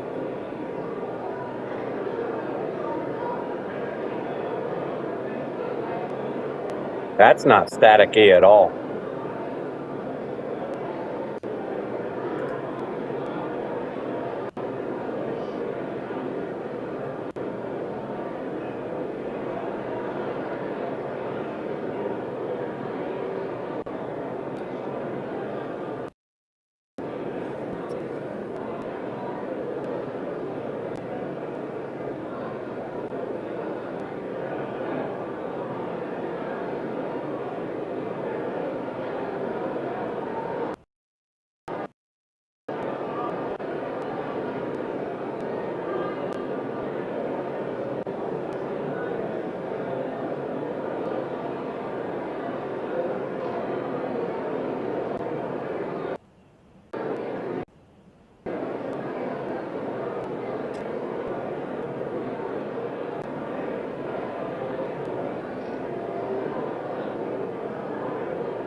to my mainstream, but seems that he can choose this.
Mr. Speaker, the President of the United States.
There's our president, Russ.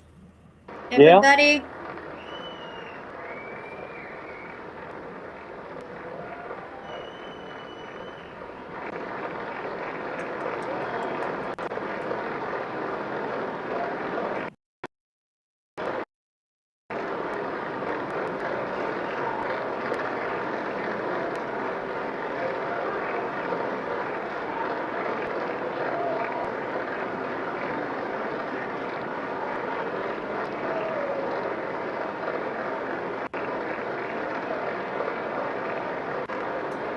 Oh, thank you.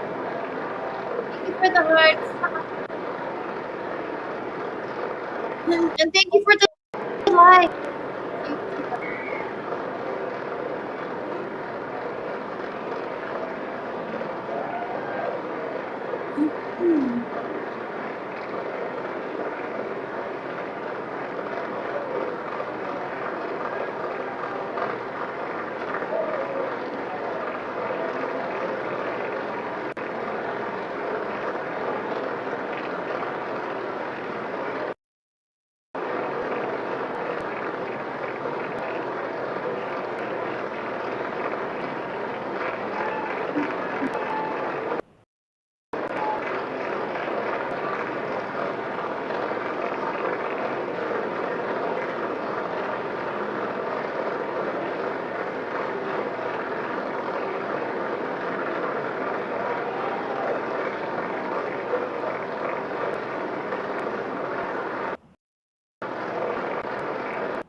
I hope they didn't just cut off the sound for a minute.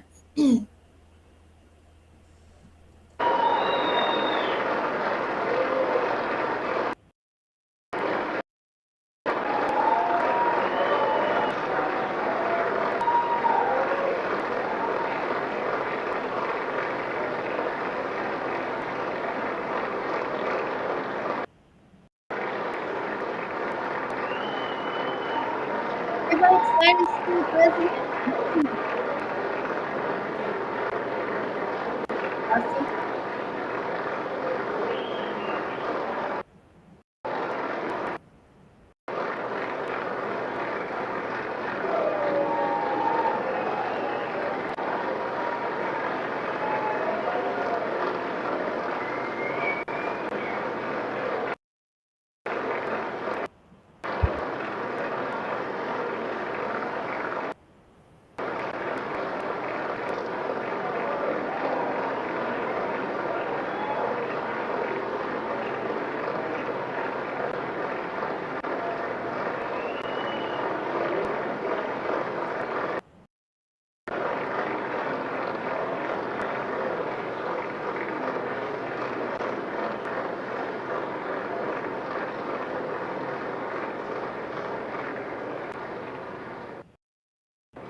Congress, I have the high privilege and distinct honor of presenting to you the President of the United States.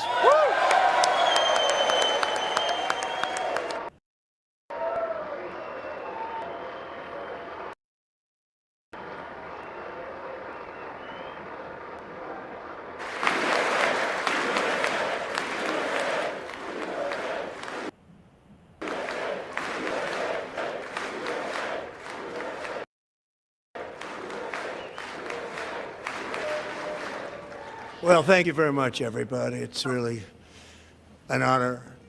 Speaker Johnson, Vice President, First Lady of the United States.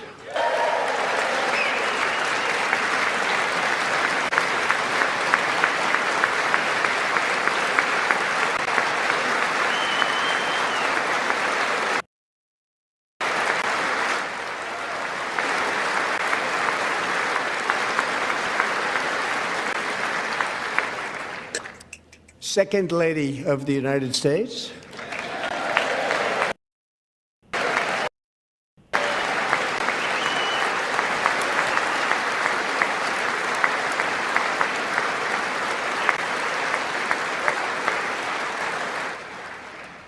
Members of Congress and my fellow Americans, our nation is back, bigger, better, richer, and stronger than ever before.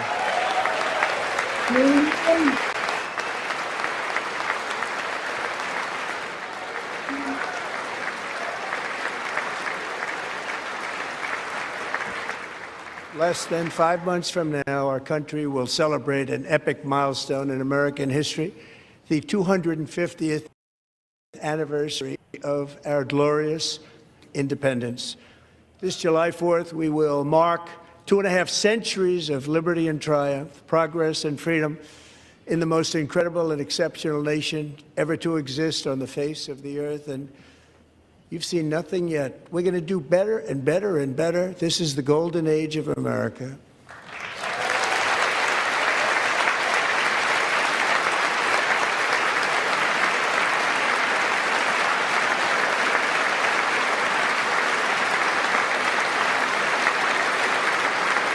When I last spoke in this chamber 12 months ago, I had just inherited a nation in crisis with a stagnant economy, inflation, a wide open border, horrendous recruitment for military and police at home, and wars and chaos all over the world. But tonight, after just 1 year, to say with dignity and pride that we have achieved a transformation like no one has ever seen before, and a turnaround for the ages. It is indeed a turnaround for the ages.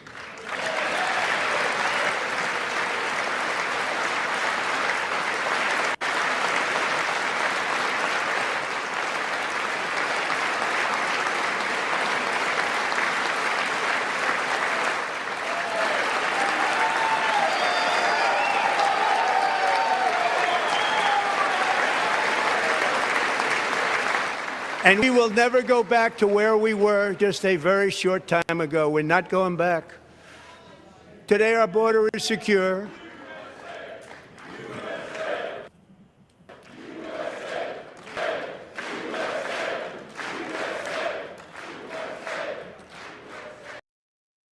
Thank you. Today, our border is secure. Our spirit is restored. Inflation is plummeting. Incomes are rising fast. The roaring economy is roaring like never before. And our enemies are scared. Our military and police are stacked. And America is respected again, perhaps like never before.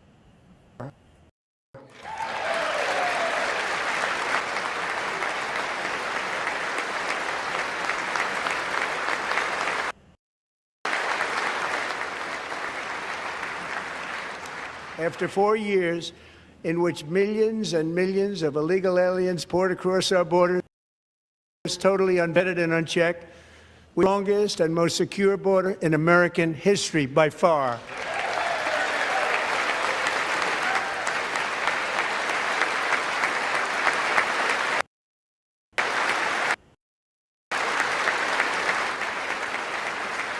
In the past 9 months, 0 illegal aliens have been admitted to the United States.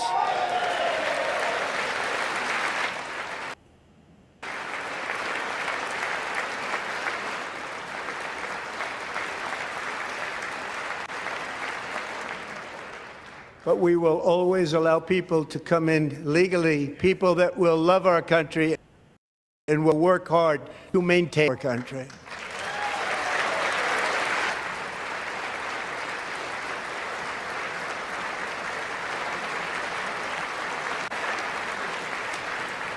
The flow of deadly fentanyl across our border is down by a record 56% in 1 year.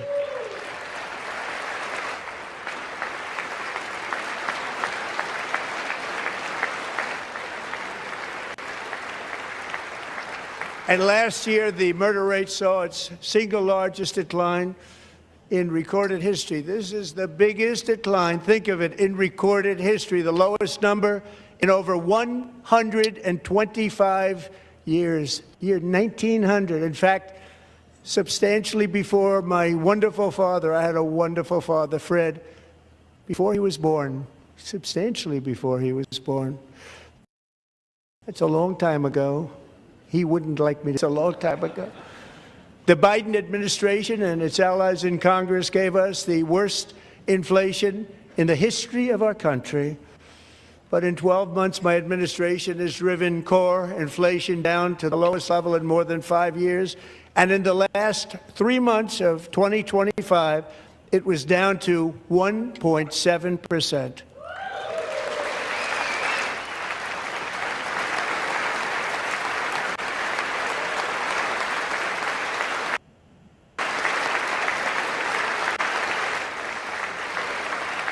Gasoline, which reached a peak of over $6 a gallon in some states under my predecessor, it was quite honestly a disaster, is now below $2.30 a gallon in most states, and in some places, $1.99 a gallon. And when I visited the great state just a few weeks ago, I even saw $1.85 a gallon for gasoline.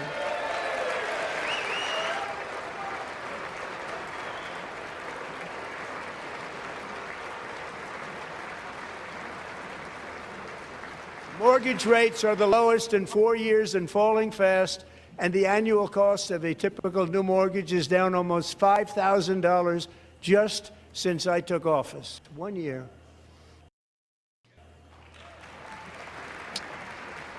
And low interest rates will solve the Biden-created housing problem while at the same time protecting the values of those people who already own a house that really feel rich for the first time in their lives. We want to protect those values. We want to keep those values up. We're going to do both. And we are going to keep it that way.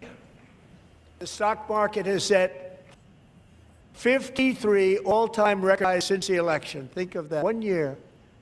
boosting pensions, 401ks, and retirement accounts for the millions and millions of Americans. They're all gaining. Everybody's up, way up. In 4 long years, the last administration got less than $1 trillion in new investment in the United States. And when I say less, substantially less. In 12 months, I secured commitments for more than $18 trillion pouring in from all over the globe.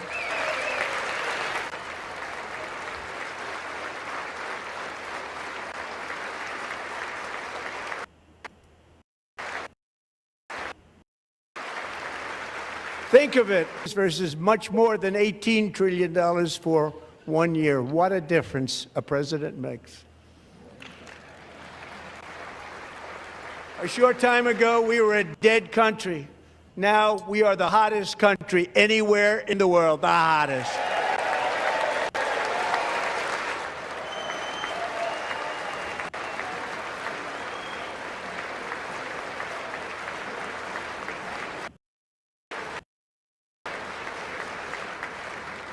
As thousands of new businesses are forming in factories, plants, and labs, we have added 70,000 new construction jobs in just a very short time. It's getting bigger and bigger and stronger.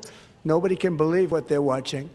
American oil production is up by more than 600,000 barrels a day, and we just received from our new friend Venezuela more than 80 million barrels of oil.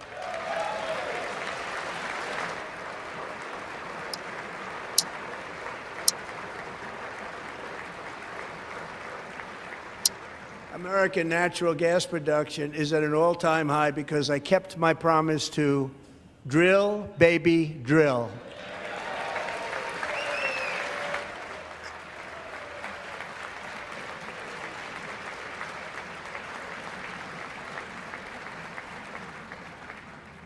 More Americans are working today than at any time in the history of our country. Think about that. Any time in the history of our country, more working today.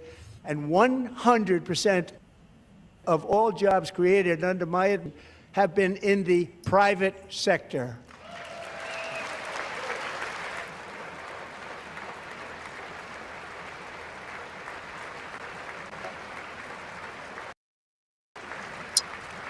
We ended DEI in America.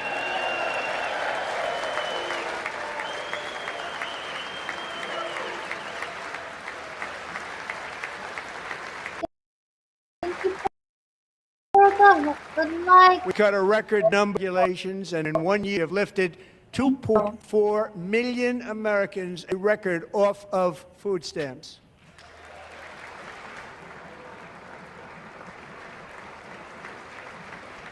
You're more than welcome to come in the box and chat. And for all of these reasons, I say tonight, members of Congress, the state of our union is strong.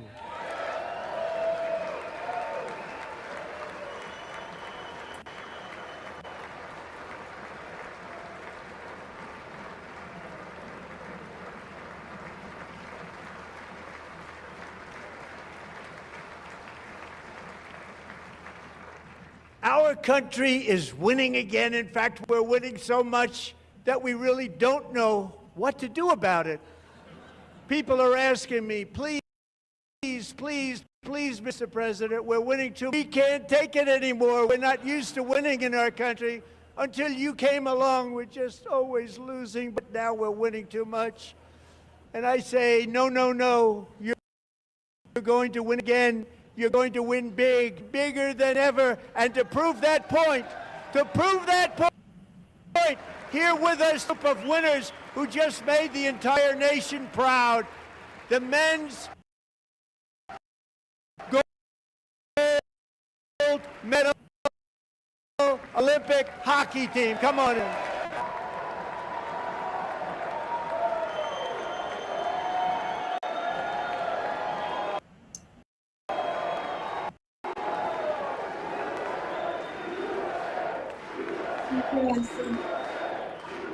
You're welcome.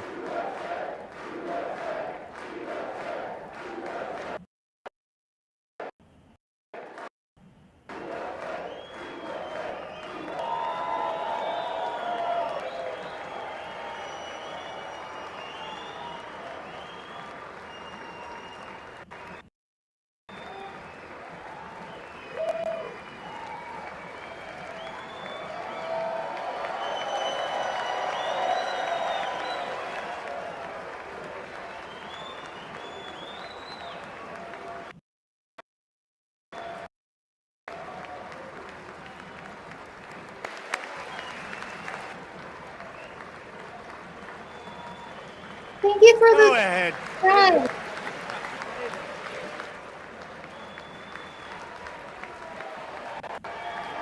Whoever just subscribed, thank you so much. Thank you. God bless.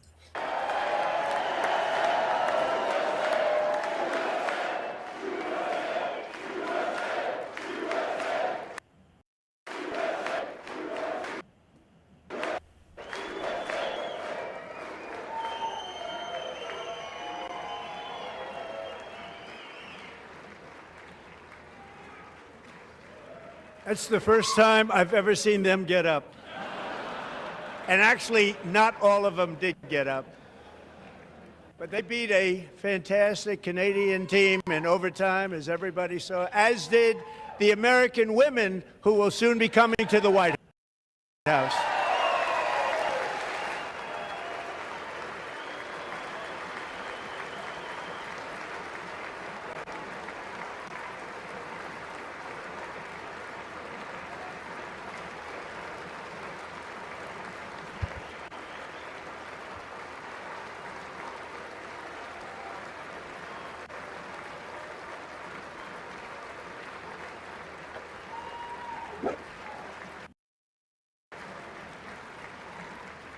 They were in the Oval Office before, and I just want to say a second very big congratulations to Team USA. But I have to say that, and I told them this, and we took a vote of the team. I said, anybody votes? So they stood there and they're about to say no, because I've never seen a goaltender play as well as goalie Connor Hellebuyck.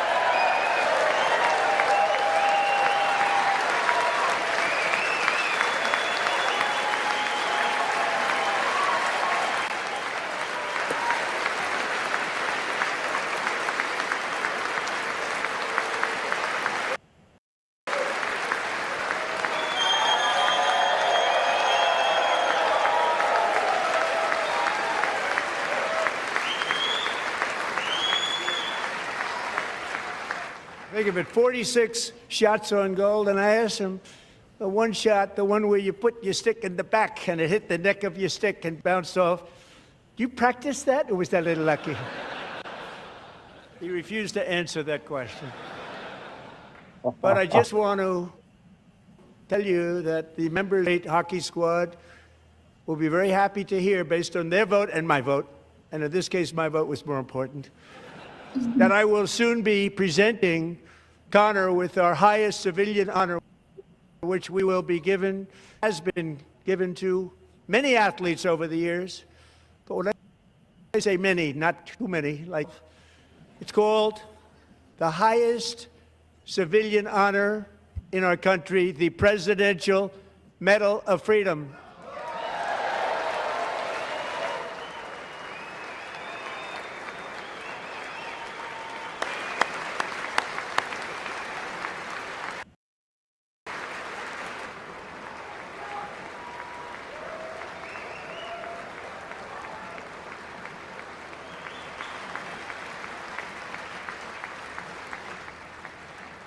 Great athletes have gotten that, very great, the best.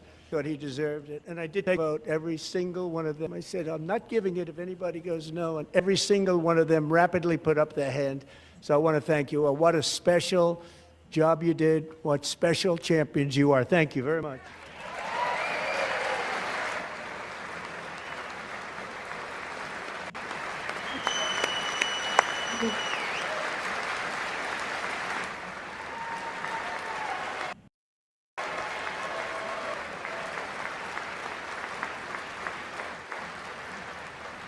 I'm also pleased to say that the next time the Olympic torch is lit, it will be here in America for the 2028 Olympics, and it's the summer version right in Los Angeles.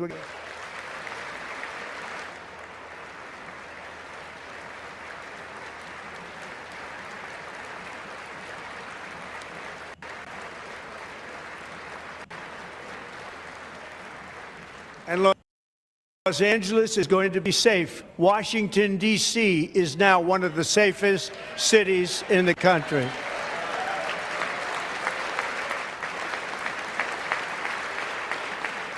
And this year, and I must say I got them both. I got them in my first term. I was disappointed because I didn't think I'd be the president when this happened. But strange things took place. And now I've got them because I got the Olympics and I got the 2026 FIFA World Cup. And I wanted to claim the 250th, but I didn't get away with that one. I couldn't claim that one for myself. But we're getting the World Cup. So we have the World Cup and the Olympics coming. And that is exciting news.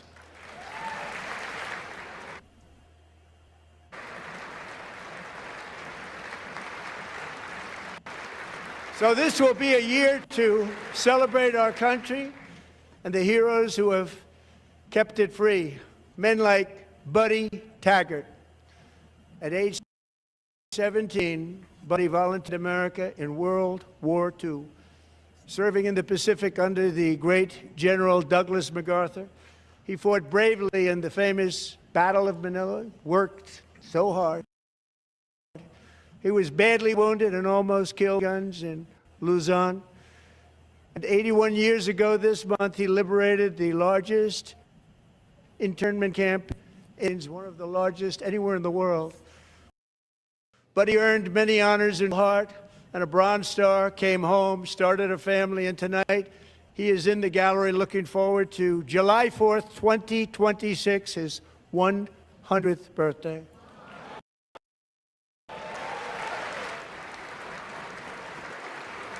Woo! You're gonna be 100 years old? God bless you.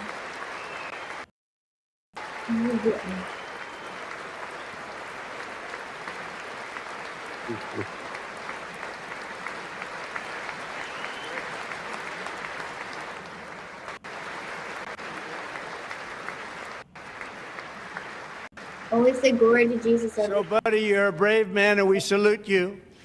Even in times of challenge, setback, and immense heartache, the spirit of 1776 has always shone through very brightly. It was July 4th of last year when floodwaters tore through a girls' summer camp in Central Texas, one of the worst things I've ever seen. I was there, rising 26 feet in the matter of minutes, tragically claiming many, you all remember that one, as the waters threatened to sweep her away. 11-year-old Millie Kate McClelland closed her eyes and prayed to God. She thought she was going to die. Those brave rescue swimmers, Scott, descended from a helicopter above. Nobody knew where he came from. It was Scott's first ever rescue mission, a young guy, but very brave, very, very top, lifted not just Millie Kate, but 104 others to safety. God bless.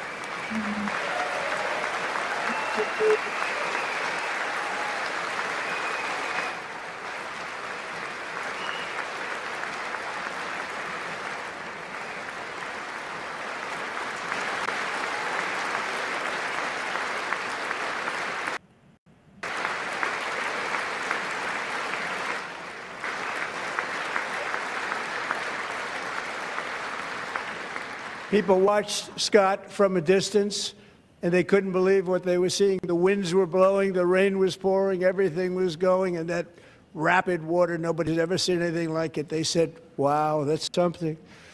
Tonight, Scott and Millie Kate are here together, reunited for the very first time. Thank you, Scott, Kate.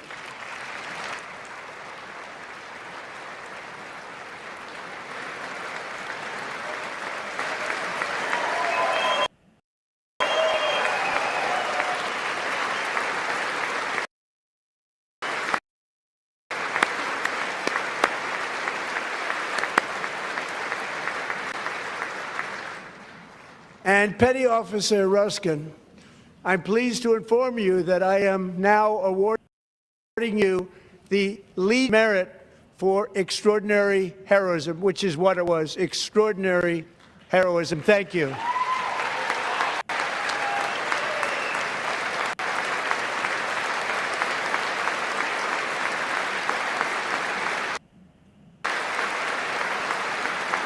And I'd like to have the military aide to please come down and take care of the service. Military aide, thank you very much. Take care of the service. Thank you very much.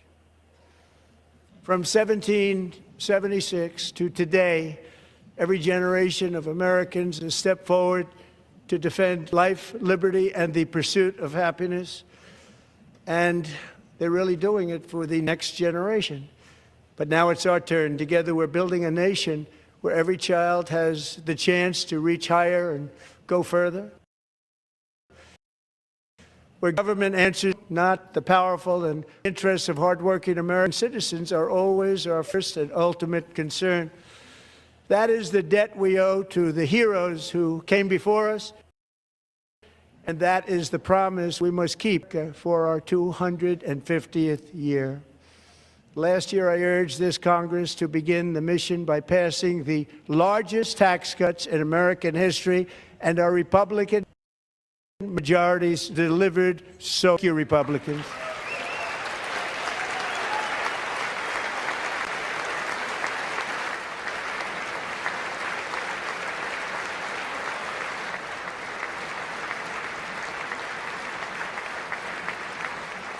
All Democrats, every single one of them, voted against these really important and very necessary massive tax cuts.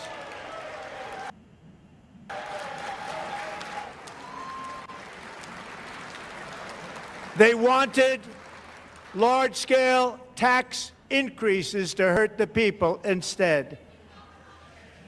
But we held strong, and with the great big bill, we gave you no tax on tips, no tax on overtime, and no tax on Social Security for our great seniors.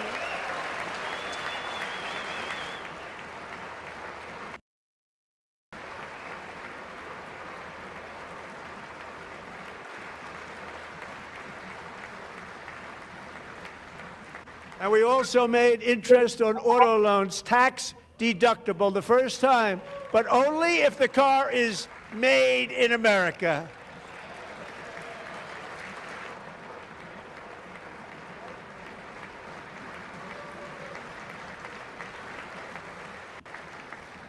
Recently in Pennsylvania, I met Megan Hemhauser, a devoted mom who's homeschools her children, beautiful, 2 children, during the day while waiting tables at night as her husband works overtime operating very heavy equipment. Megan is here this evening, and she's happy to tell you that she is so much richer because with no tax on tips, no tax on overtime, and her expanded child tax credit done again by Republicans, Megan and her husband will take home more than $5,000 extra just for the year, cutting her tax bill in more than half. Thank you. God bless. Megan, please stand up. We're fighting for you, Megan. Thank you, Megan. Thank you, Megan. We're fighting for you, Megan. Under our bill, parents like Megan can also activate their children's brand new Trump accounts. And I didn't name it. I did not name that.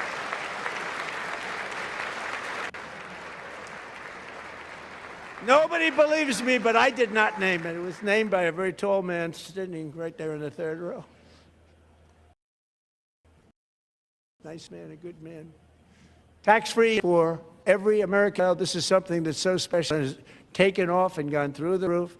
Millions will be pre-funded courtesy of the U.S. Treasury and private individuals like Michael and Susan Dell, who have $6.25 billion to fund the Trump accounts for 25 million American children.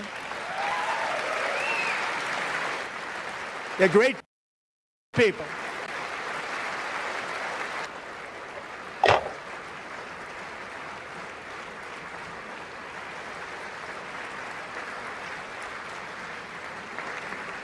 You know, I asked Michael Dell, how do you make all that money? He said, sat on my dorm and and I made computers and I'd sell them to people. And I just kept selling and selling and selling. And pretty amazing story. That's called the American dream. He sold a lot of computers, a lot of those laptops. Congratulate him on that, but I really thank him and Susan, as well as others like Brad Gerstner, a very tremendous guy. He was behind it right from the beginning. Brad Gerstner. Thank you, Brad.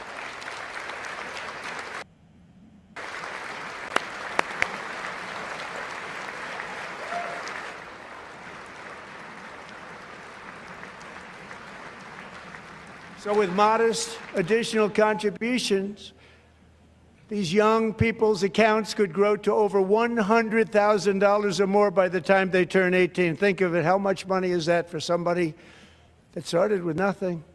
Over 100,000, could be much more than that. Make this investment in our children's future. Go to trumpaccounts.gov, trumpaccounts.gov. And a lot of people are doing it. It's setting every record in the book. It's popular. They knew what it was going to take. I'm so proud of them. I'm so proud of the people that got it started. And now it's just taken off. One of the primary reasons for our country's stunning economic turnaround, the biggest in history, where the Dow Jones broke 50,000 4 years ahead of schedule, and the S&P hit 7,000, where it wasn't supposed to do it for many years, tariffs. I used these tariffs, took in hundreds of billions of dollars to make great deals for our country, both economically and on a national security basis. Everything was working well. Countries that were ripping us off for decades are now paying us hundreds of billions of dollars. They were ripping us so badly, you all know that. Everybody knows it. Even the Democrats know it. They just don't want to say it. And yet these countries are now happy, and so are we. We made deals. The deals are all done. And they're happy. They're not making money like they used to, but we're making a lot of money. There was no inflation, tremendous.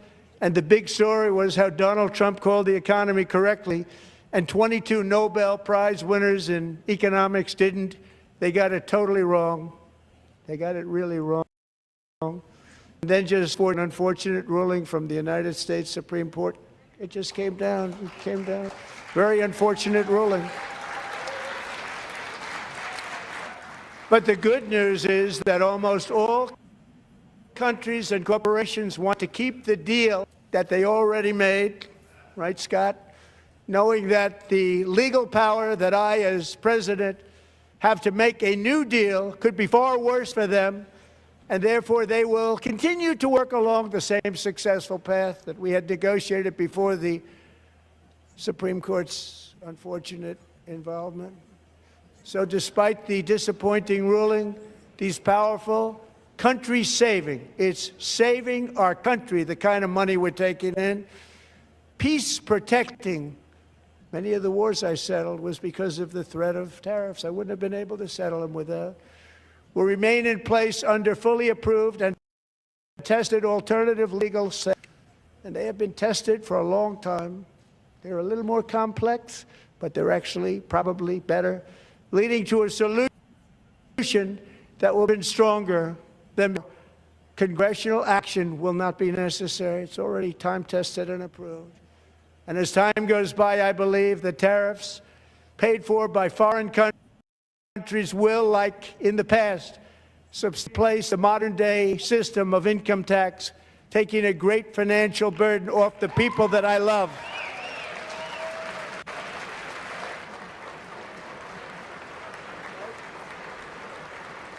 Right?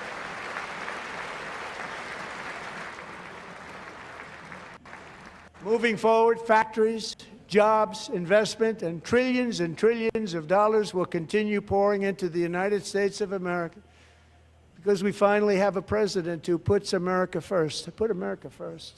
I love America.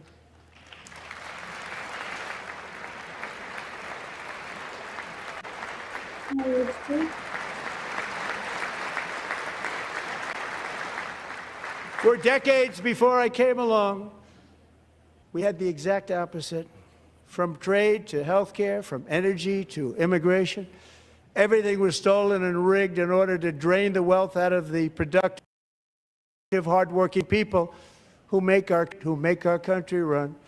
under Biden and his corrupt partners in Congress and beyond, it reached a breaking point with the Green New scam, open borders for everyone,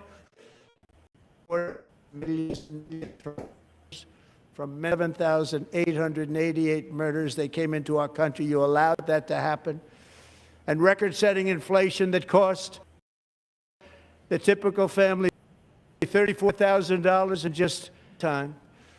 The same people in this chamber who voted for those disasters suddenly used the word affordability, a word they just used it. Somebody gave it to them, knowing full well that they caused and created the increased prices that all of our citizens had to endure. You caused that problem.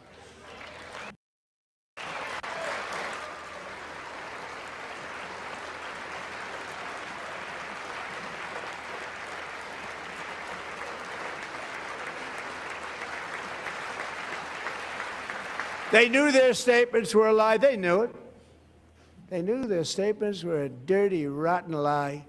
Their policies created the high prices. Our policies are rapidly ending them. We are doing really well. Those prices are plummeting downward. You're doing an amazing job, bud. The price of eggs is down 60%, Madam Secretary. Thank you. The cost of chicken, butter, fruit, hotels, automobiles, rent is lower today than when I took office by a lot. And even beef, which was very high, is starting to come down significantly. Just hold on a little while. We're getting it down. And soon you will. Did you say beef was up? Beef's been up. I know there was problems with the eggs. Cattle are at an all-time high right now. The herd in the country is down right now because of droughts and everything. I think he's imported some from Argentina. There's a deal with Mexico. They shut the border off because of the New World screwworm. They didn't want it coming over here. Yeah. So everything's kind of a little bit of a mess. Up and down. Yeah. It'll eventually get leveled out. It just takes time.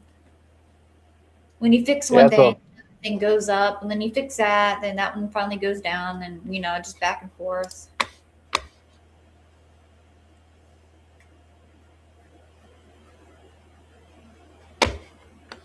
Other than that, he's doing a great job. Honestly. In all honesty, I don't think the beef guy's making any more than saying if it went down, You never know what the animals are going to live or die, and then you got to make up your losses from that. I can imagine how much losses farmers get when it comes to their animal or livestock, not just from predators, but from illnesses and just even stress. Yeah, predators aren't really a problem. Maybe with the sheep, since they're smaller and younger. Maybe if you get up north and they get the wolves. But I don't even think they bother them a whole lot. So that's why it's always good to have a donkey. Yeah. You have a mule, they won't touch it.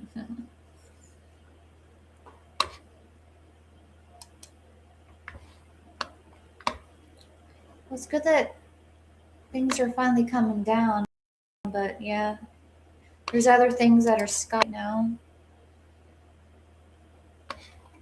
Eventually, but we went through all this before. Huh? We went through a lot of this crap before. Yeah, eventually it'll get leveled out.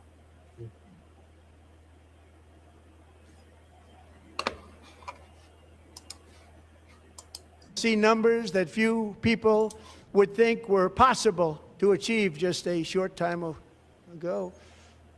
Nobody can believe when they see the kind of numbers, and especially energy, when they see energy going down to numbers like that, they cannot believe it. It's like another big tax cut. I'm also confronting one of the costs of our times, the crushing cost of health care caused by you. Since the passage of the Unaffordable Care Act, sometimes referred to as Obamacare, big insurance companies have gotten rich. It was meant for the insurance companies, not for the people. With our government giving them hundreds and hundreds a year as their stock prices soared 1,000, 1,200, 1,400, and even 1,700%, like nothing else. That's why I introduced the great health care plan. I want to stop all payments to big insurance companies and instead give that money directly to the people so they can buy their own health care, which will be better health care at a much lower cost.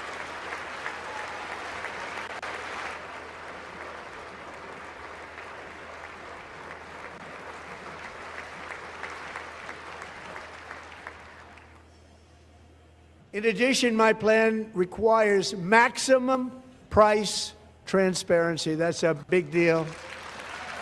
Sounds so simple, so big.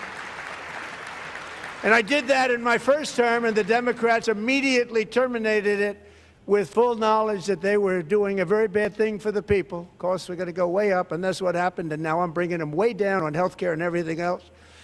I'm also ending the wildly inflated cost of prescription drugs like has never happened before.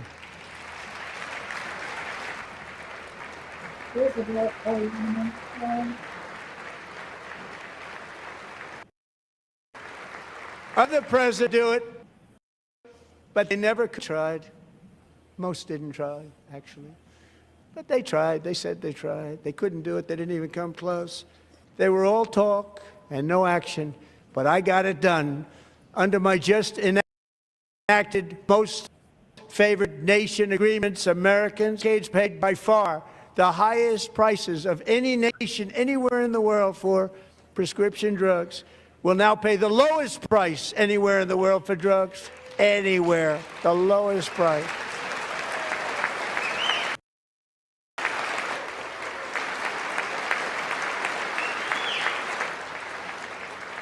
So in my first year of the second term, should be my third term, but strange things happen. I took drugs, a very big part of healthcare, from the highest price in the entire world to the lowest. That's a big achievement.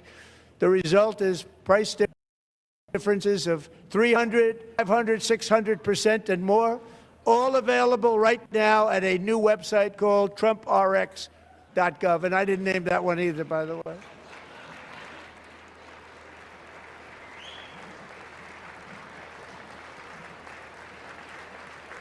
And here tonight is the very first customer ever to get that big discount, and it is big, Catherine Rayner. For 5 years, she and her husband have struggled with infertility. One drug has been costing Catherine $4,000 to purchase, but a few weeks ago onto the Trump RX website and got that same drug, that $1,000, got it for under $500. A reduction of much more, actually, than $3,500. Catherine, we are all praying for you, and you're going to be a great mom.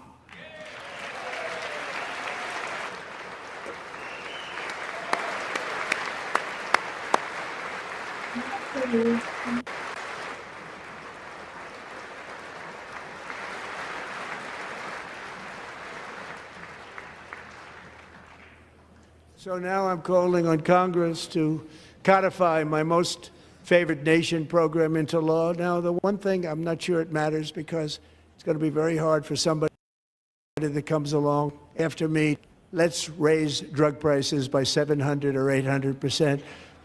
But John and Mike, if you don't mind, codify it anyway. They may do it. Codify it anyway. Thank you. Many Americans are also concerned that energy demand from AI data centers could unfairly drive up their electric utility bills. Tonight, I'm pleased to announce that I have negotiated the new Ratepayer Protection Pledge. You know what that is? We're telling the major tech companies that they have the obligation to provide for their own power needs. They can build their own power plants as part of their factory so that no one's prices will go up. And in many cases, prices of electricity will go down for the community and very substantially down. This is a unique strategy never used in this country before. We have an old grid. It could never handle the kind of numbers, the amount of electricity that's needed. So I'm telling them they can build their own plant. They're going to produce their own electricity. It will ensure the company's ability to get electricity while at the same time lowering prices of electricity for you, and could be very substantial for all of you cities and towns. You're going to see some good things happen over the next number of years. Another pillar of the American dream that has been under attack is home ownership. With us tonight is Rachel Wiggins, a mom of 2 from Houston. She placed bids on 20 homes and lost all of those bids to gigantic bypassed inspection, paid all cash, and turned those houses into rentals, stealing away her American dream. She was devastated. Stories like this are why last month I signed executive order to ban large Wall Street investment firms from buying up in the thousands single-family homes.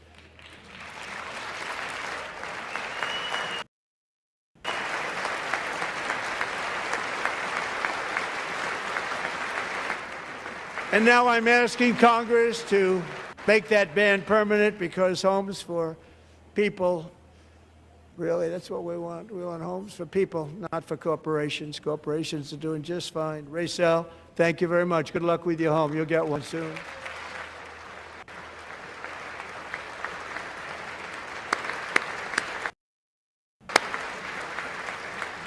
We're also working to make it easier for Americans to save for retirement. And under this administration, we will always protect Social Security and Medicare. They are not protecting it for our seniors. We will always protect Social Security, Medicare, Medicaid.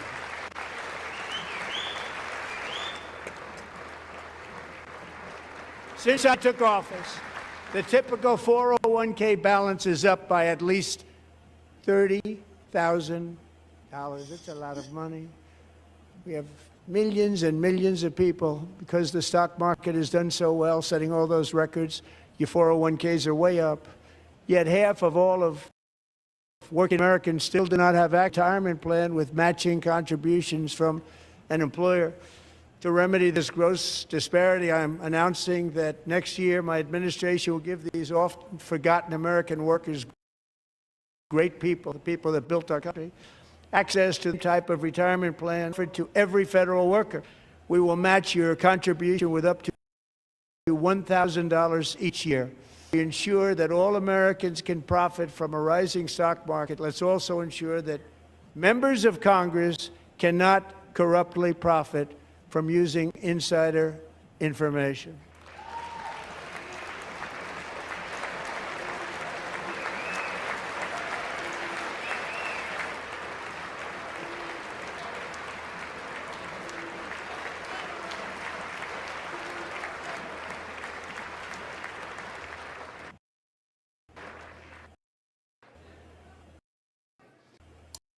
They stood up for the.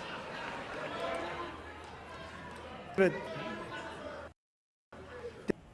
did Nancy Pelosi stand up if she was here?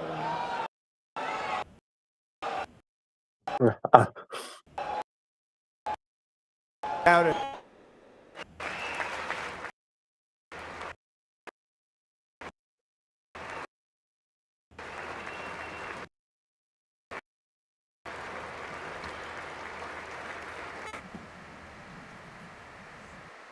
Wasn't sure if anybody, but when it comes to the corruption that is plundering, it's plundering America.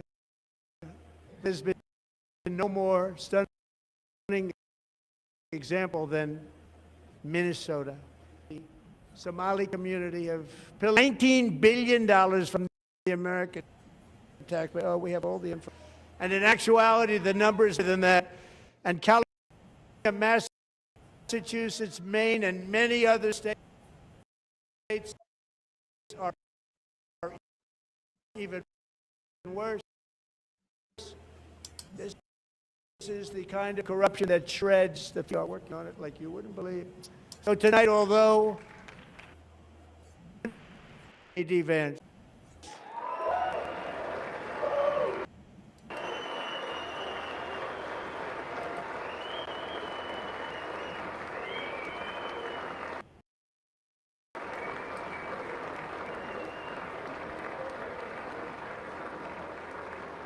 He'll get it done.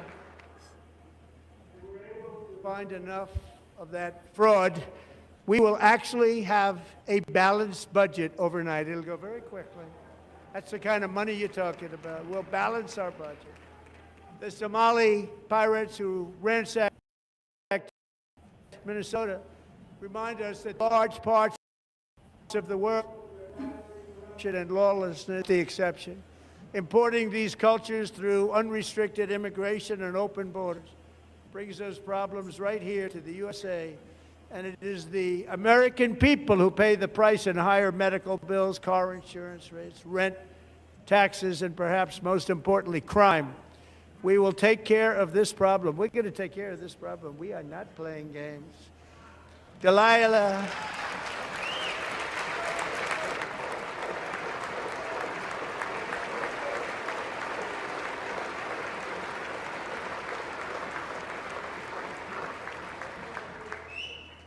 Delilah Coleman was only 5 years old in June 2024 when a 18-wheel tractor trailer plowed into her stopped car traveling at 60 miles an hour or more. The driver was an illegal alien let in by Joe Biden and given a commercial driver's license by open borders politicians in California. Doctors said walk or talk, have a good life. She wouldn't even be able to eat again. But against all odds, she is now in the first grade learning to walk. And she's here this evening with her dad, Marcus, a fantastic man. Delilah, please, you are a great inspiration. Please stand up.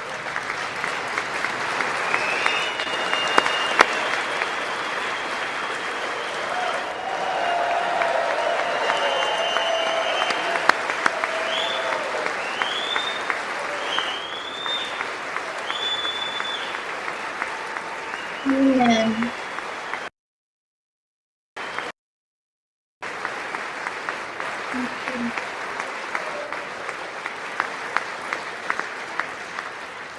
Thank you, Delilah. Many, if not most, illegal aliens do not speak English and cannot use basic road signs as to direction, speed, danger.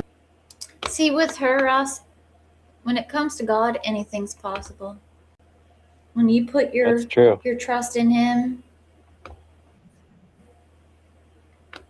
It's kind of an amazing story. God bless her. Yes. We can't do it on our own. We need Jesus every single day. Without Him, everything crumbles. He is literally our foundation. With Him, anything is possible.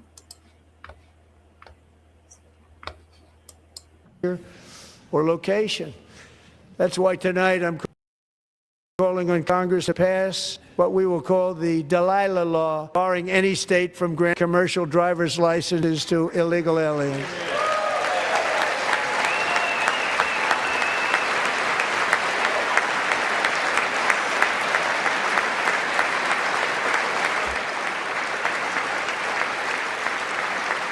And yesterday, as you probably saw at the White House, I hosted a ceremony with Americans who lost their love of illegal immigration. People came into our country, how we allowed this. These are the angel moms and families that for decades our government betrayed and our media totally ignored. It was terrible. Hard to believe, actually.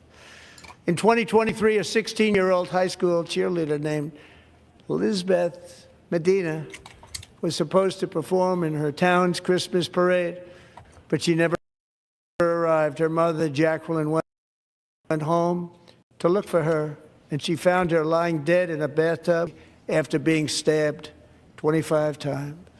Lisbeth's killer was a previously arrested illegal alien who had broken in and brutally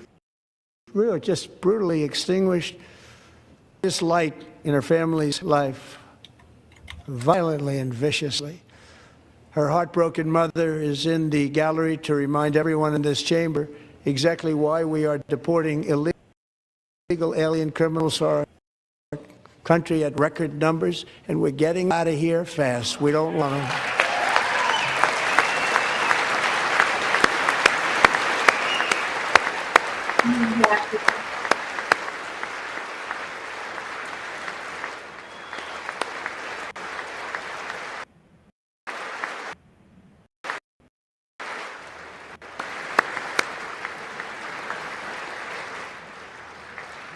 Jacqueline, thank you.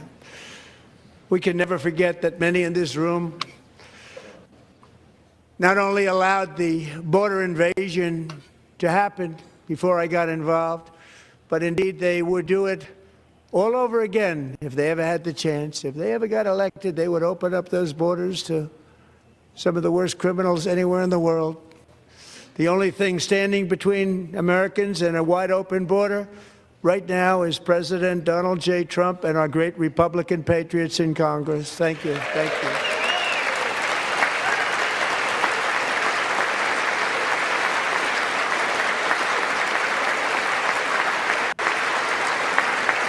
As we speak, Democrats in this chamber have cut off all funding for the Department of Homeland Security. It's all cut off. It's all cut off. They have instituted another Democrat shutdown. The first one costing us 2 points on GDP. 2 points we lost on GDP, which probably made them quite happy, actually. Now they have closed the agency responsible for protecting Americans from terrorists and murderers. Tonight I'm demanding the full and immediate restoration of all funding for the border security, homeland security of the United States, and also for helping people clean up their snow. We have no money because of the Democrats, and it would be nice. We'd love to give you a hand at cleaning it up, but you gave no money. Nobody's getting paid. It's a shame. So you have to think about it. We have, in case you didn't know, a pretty large snowstorm out there. One of the great things about the union is how it gives Americans the chance to see clearly what their representatives really believe. So tonight I'm inviting every legislator to join with my administration in reaffirming a fundamental principle. If you agree with this statement, then stand up and show your support. The first duty of the American government is to protect American citizens, not illegal aliens.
Isn't that a shame? You should be ashamed of yourself not standing up. You should be ashamed of yourself. That is why I'm also asking you that protect the public officials who block the removal of criminal aliens, in many cases drug lords, murderers all over our country. They're blocking the removal of the people out of our country, and you should be ashamed of yourself.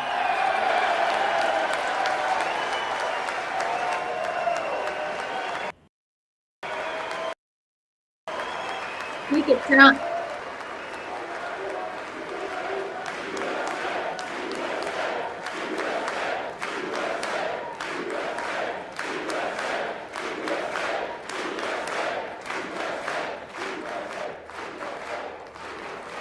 And perhaps most importantly, I'm asking you to approve the Save America Act.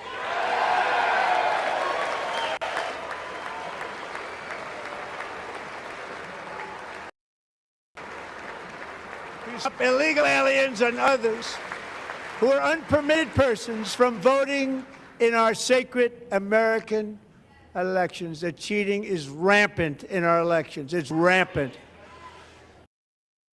It's very simple. Voters must show voter ID.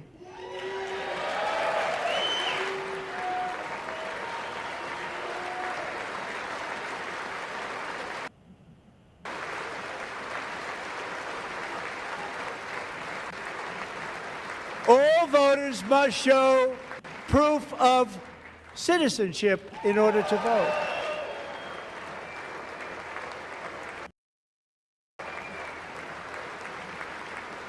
And no more crooked mail-in ballots except for illness, disability, military, or travel. None. And this should be an easy one. And by the way, it's polling at 89%, including Democrats. 89%.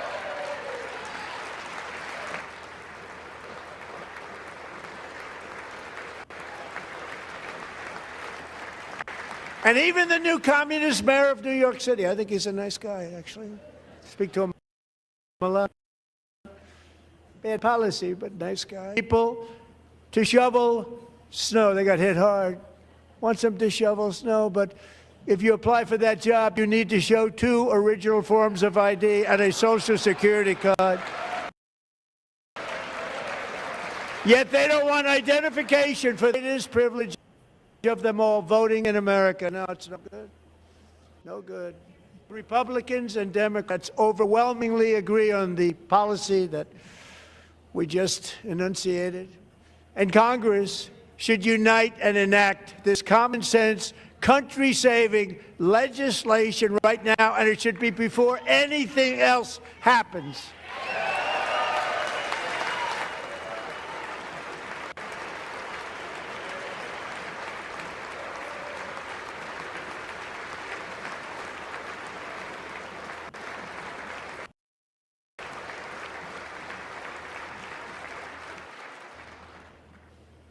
And the reason they don't want to do it, why would anybody not want voter ID? Because they want to cheat. There's only one reason.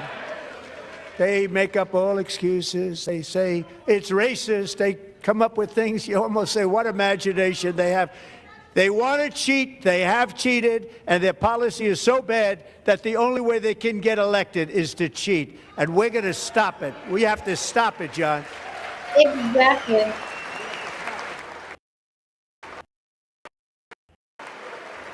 More cheating. And here is one more opportunity to show common sense in government. In the gallery tonight are Sage Blair and her mother, Michelle. In 2021, Sage was 14 when school officials in Virginia sought to socially transition her to a new gender, treating her as a boy and hiding it from her parents. Hard to believe, isn't it? Before long, a confused Sage ran away from home after she was found in a horrific situation in Maryland. A left-wing judge refused to return Sage to her parents because they immediately state that their daughter was their son. Sage was thrown into an all-boys state home and suffered terribly. But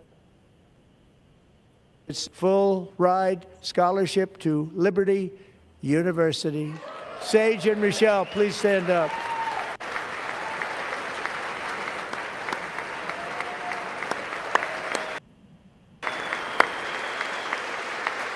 That was awful.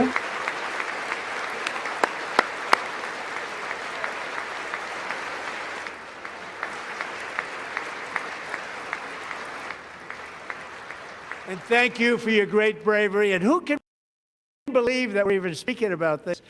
15 years ago, if somebody was up here and said that, they'd say, what's wrong with him?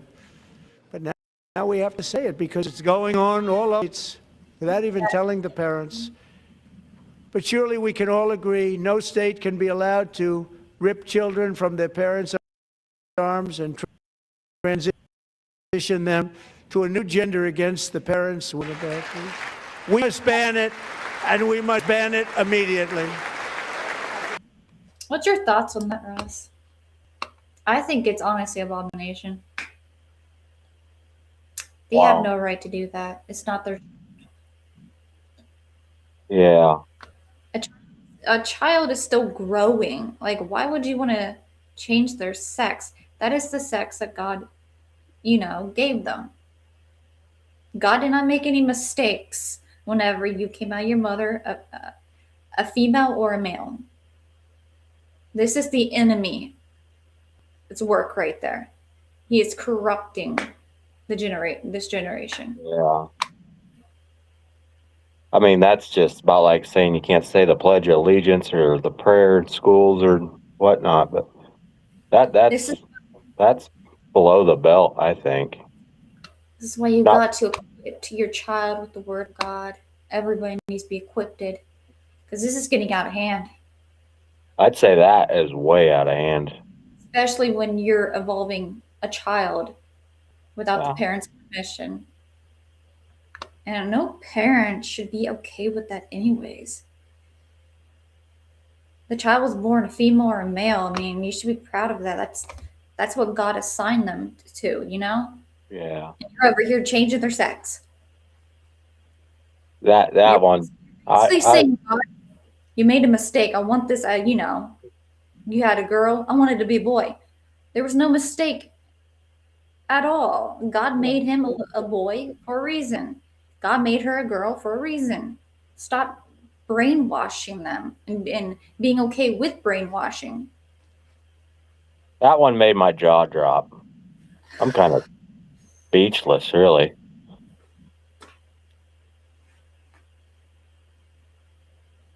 I thought the snow one was big, but that one topped that's the icing on the cake, really, how bad that is. That's honestly just disgusting.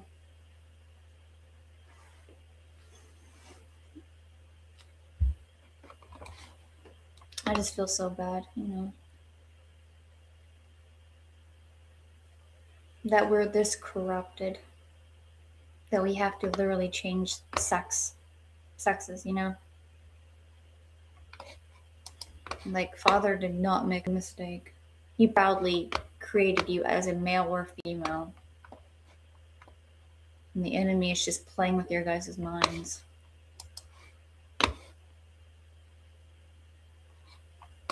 But it's good that Trump's doing something about it. Yeah, I would have never heard about it not watching this, Because that needs to end real quick. That doesn't even need to be thought of anymore. It shouldn't even be a thought anymore. It needs to just be cut out. That's an abomination in my eyes. It goes against the Word of God. And if it goes against the Word of God, I'm not going to be okay with it. God did not make a mistake. So God bless Trump for ending this virus, mentally ill disease. is what I like to call it. Thank you guys for tuning in. Huh, Ross? I've heard of a lot of people saying that that's just being mentally ill. Yeah, it's the enemy.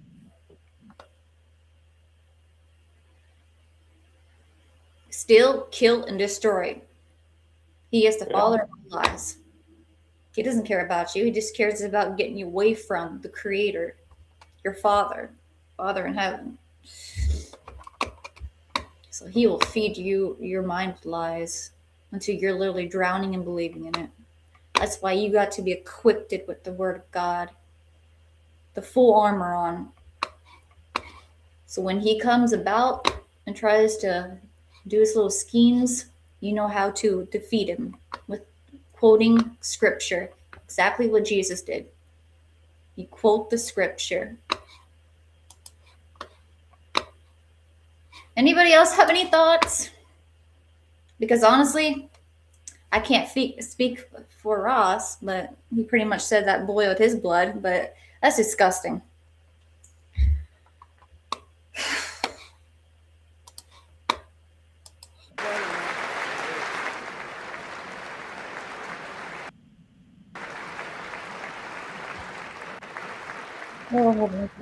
Look, nobody stands up. These people are crazy. I'm telling you, they're crazy. You're lunatic. You got crazy and you got lunatic. Okay. Amazing. Incredible. Boy, oh boy. We're lucky we have a country. With people like this, Democrats are destroying our country, but we've stopped it just in the nick of time, didn't we? Huh?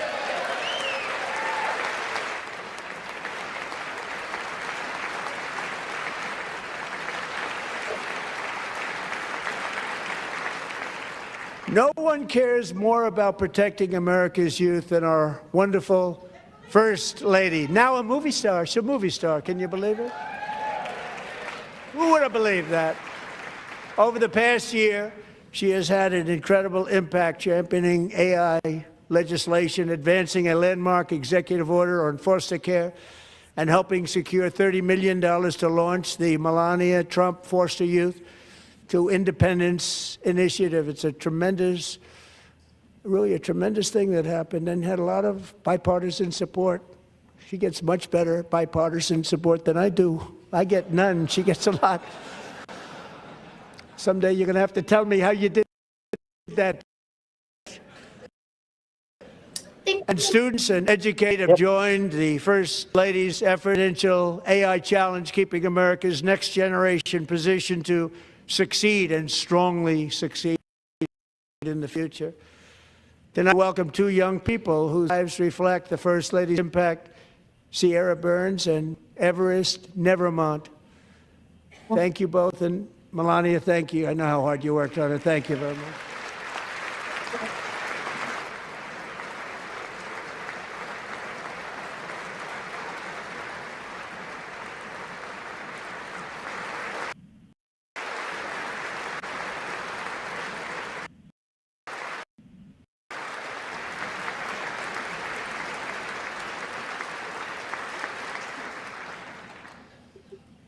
I'm very proud to say that during my time in office, both the first 4 years and in particular this last year, there has been a tremendous renewal in religion, faith, Christianity, and belief in God.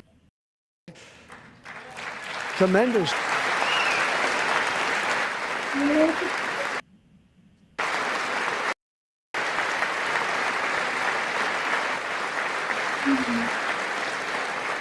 This is especially true among young people, and a big part of that had to do with my great friend, Charlie Kirk. A great guy, great man.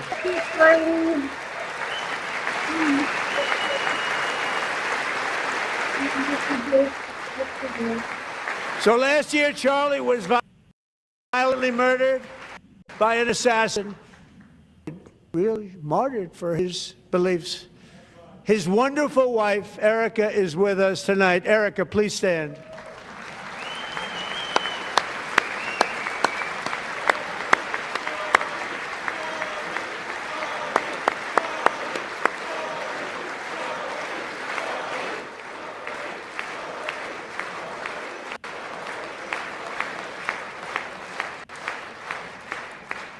Thank you, Erica. Been through a lot. In Charlie's memory, we must all come together to reaffirm that America is one nation under God, and we must totally reject political violence of any kind. Amen to that. Under God.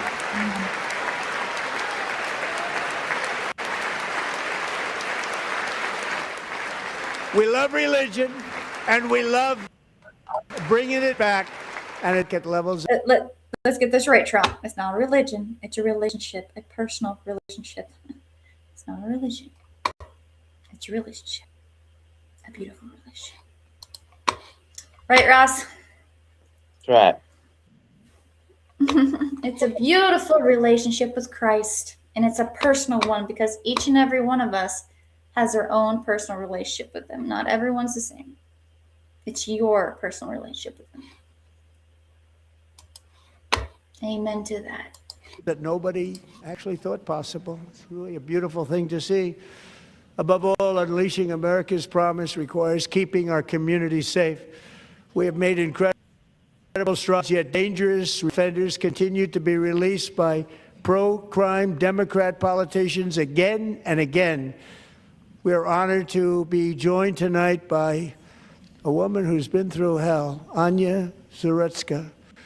In 2022, she and her beautiful daughter, so beautiful, what a beautiful young woman, Irina, fled war-torn Ukraine to live with relatives near Charlotte, North Carolina. And by the way, what's going on with Charlotte? Last summer, 23-year-old Irina was riding home on the train when a deranged monster who had been arrested over a dozen times and was released through no stood up and viciously slashed a knife through her neck and body. No one will ever forget. There were people on that train. No one will ever forget the expression of terror on Irina's face as she looked up in the last seconds of her life. She died instantly. She had escaped a brutal war only to be slain by a hardened criminal set free to kill in America. Came in through open borders. Mrs. Zaretska, tonight I promise you we will ensure justice for your magnificent daughter, Irina. Yes, we will. You know what justice is? We'll take care of it. We'll stay in prayer.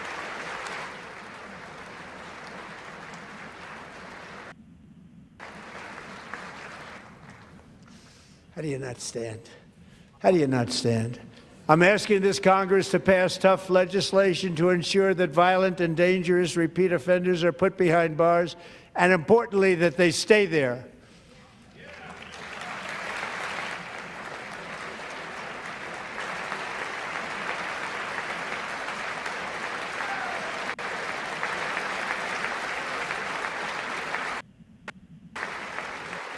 Starting last summer, I deployed National Guard and federal law enforcement to restore law and order to our most dangerous cities, including Memphis, Tennessee, big success, New Orleans, Louisiana, big success, and our nation's capital itself, Washington, D.C., where we have almost no crime anymore in Washington, D.C. How did that happen?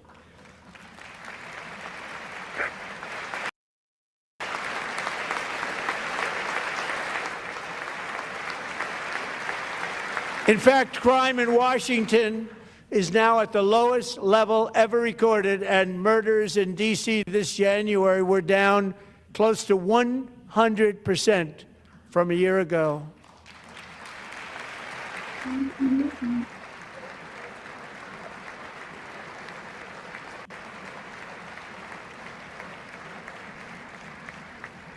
They don't like to hear that. One of the sick people, one of the brave service members who helped achieve this stunning turnaround was 20-year-old West Virginia Army National Guard Specialist Sarah Ekstrom. After a 4-month deployment, she voluntarily extended her service, and her rank was going to be lifted. She was doing so well. They were so proud of her. The very next day, she was on patrol. She was ambushed and shot in the head by a terrorist monster from Afghanistan. Shouldn't have been in our country. And all because she wore the uniform of our nation. She was shot. He trapped because he didn't like people wearing our uniform. He was sick and deranged. Shouldn't have been in our country. Sarah Beckstrom died in order to defend our capital, and we are honored to be joined by her wonderful parents, Gary, and your daughter was a true American patriot, and she will be greatly missed. She was a great person. I saw reports on her. They've never seen anything like it.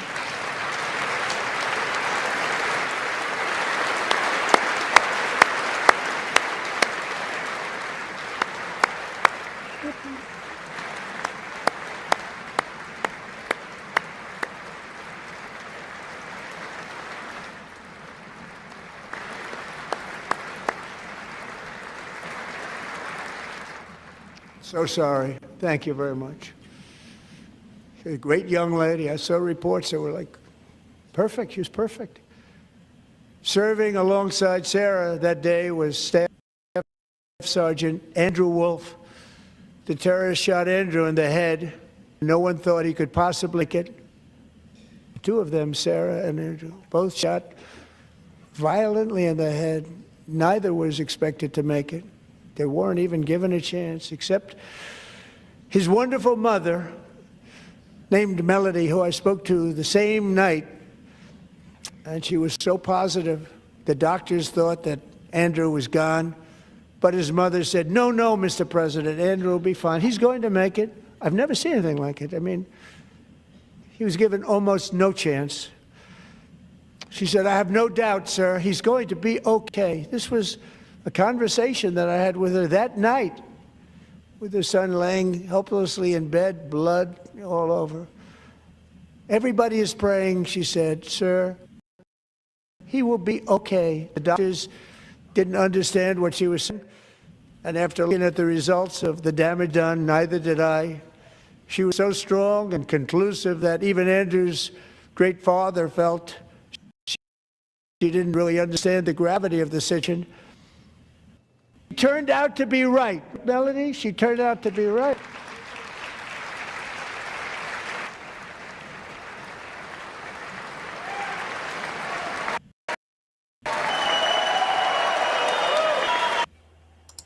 You know something?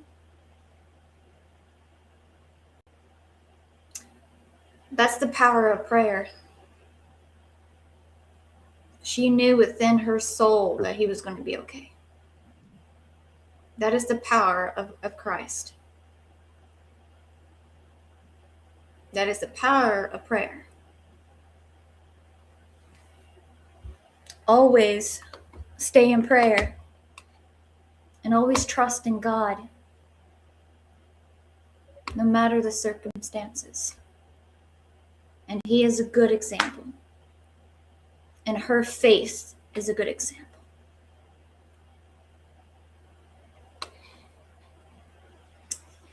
What's your thoughts, Ross? I'd have to agree with you on that one. He's standing proud right now.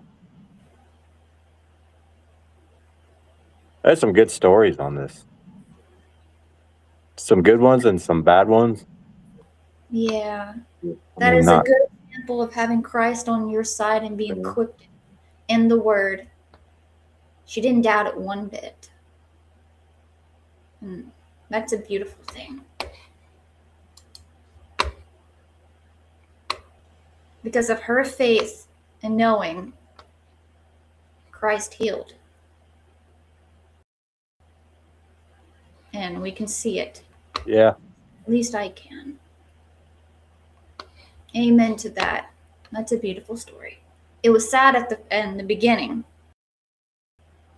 But knowing that he's okay, that's going to be his testimony right there. Yeah, for sure. And it's going to, everybody's testimony, there's somebody out there, similar testimony.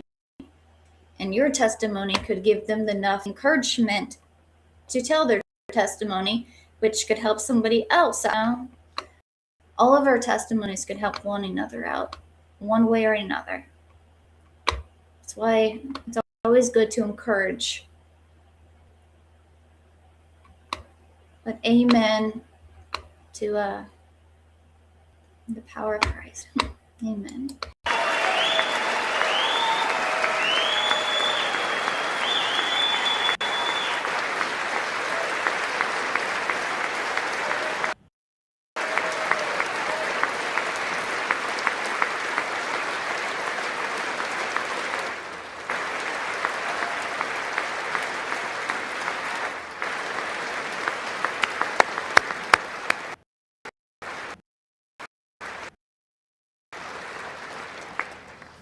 Amazing. This woman comes from, she's the most positive person I've ever met. With God's help, Andrew has battled back from the edge of death, and we're talking about the edge of death.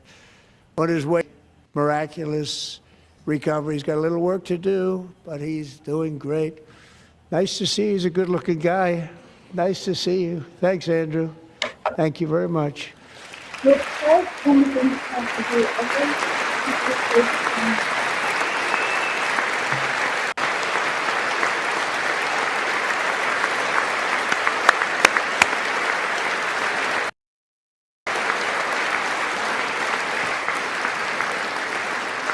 So, Andrew, while you're up, now I'm going to ask a highly respected General James Seward to present Staff Sergeant Andrew Wolf and the great family of Sarah Beckstrom, created by our late, great President George Washington himself. It's called the Purple Heart. The Purple Heart? Yeah, that's. You know what that's for? Huh? You know what the Purple Heart's I've for? heard about it, but I heard When you about get it, but injured not in really. injured in war or shot or wounded in war, he deserves it. I think my dad got one in My dad got one in Vietnam with the. I think he got the Bronze Star. I think he got a guy out while their bunker was bombed in the middle of the night. Oh my goodness, I'm sorry to hear that. But that's a pretty good honor there, Purple Heart. He does. He deserves it. Amen to that. God is working miracles.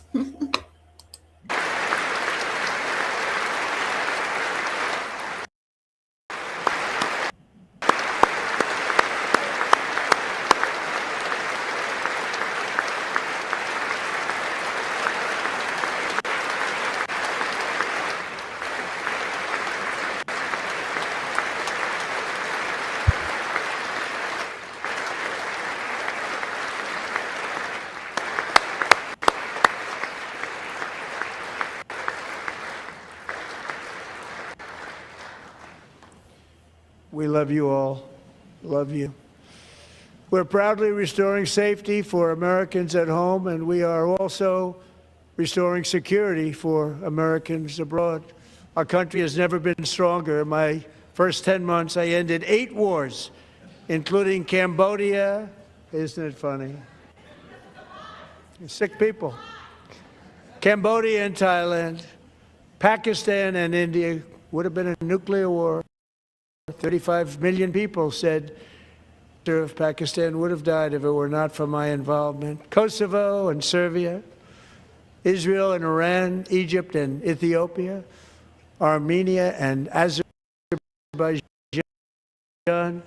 the Congo and Rwanda, and of course the in Gaza, which persists at a very low level. It's just about there. And I want to thank Steve Witkoff and Jared Kushner for your help. Thank you, Steve. Thank you, Jared.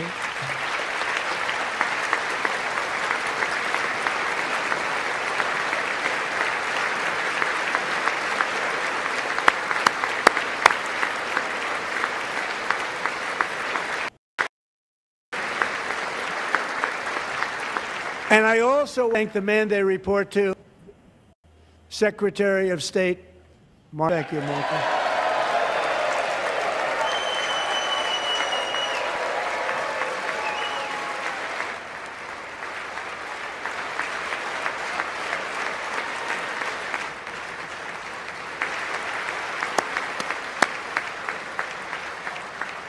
People like you.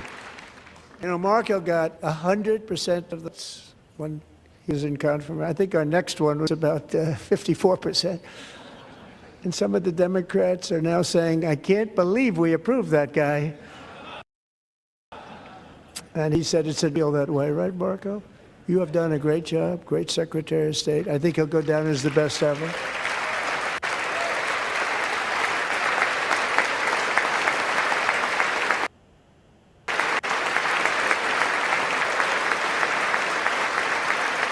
Under the ceasefire I negotiated, every single hostage, both living and dead, has been returned home. Can you believe that?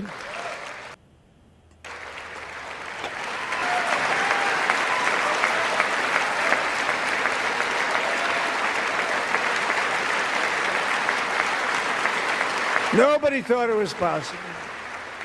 Nobody thought that was possible. Both living and dead, and those parents who had a dead son, their boy, they'd always tell me their boy, they wanted him as much as though he were living. It was an amazing period of time, and they came back, and when we got all of the hostages back, and many, many before them, but I always said those last 20 are going to be very tough, but we got many, many more, hundreds. But I said those last 20 are going to be tough. We got them back, but we only got back 14 or 15 of the dead of the 28.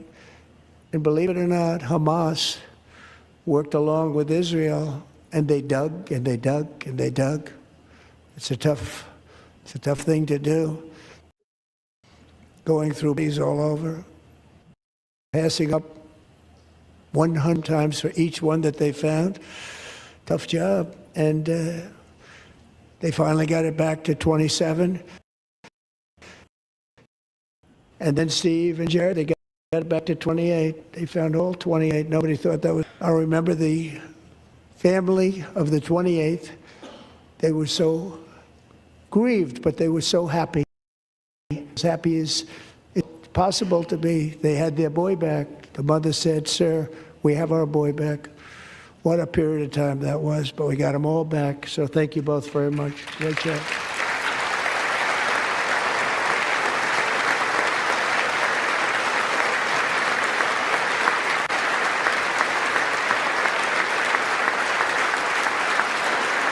And we're working very hard to end the 9th war, the killing and slaughter between Russia and Ukraine. 5,000 soldiers are dying each and every month. Think of that, 25,000 soldiers are dying a month. A war which would have never happened if I were president. Would have never happened. As president, I will make peace wherever I can, America, wherever we must. That's why in a breakthrough operation last June, the United States military obliterated Iran's nuclear weapons program with an attack on Iranian soil known as Operation Midnight Hammer.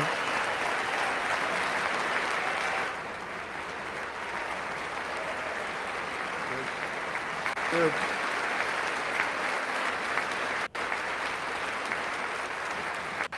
For decades, it had been the policy of the United States never to allow Iran to obtain a weapon. Many decades. Since they seized control of that proud nation 47 years ago, the regime and its murderous proxies have spread nothing but terrorism and death and hate. They've killed and maimed thousands of American service members and hundreds of thousands and even millions of people with what's called roadside bombs. They were the kings of the roadside bomb. And we took out Soleimani. I did that during my first term. Had a huge impact. He was the father of the roadside bomb.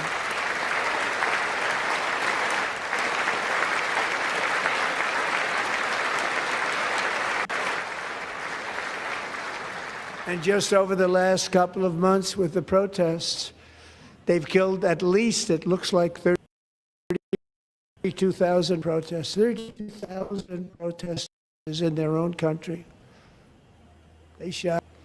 We stopped them from hanging a lot of them with the threat of serious violence, but this is some terrible people.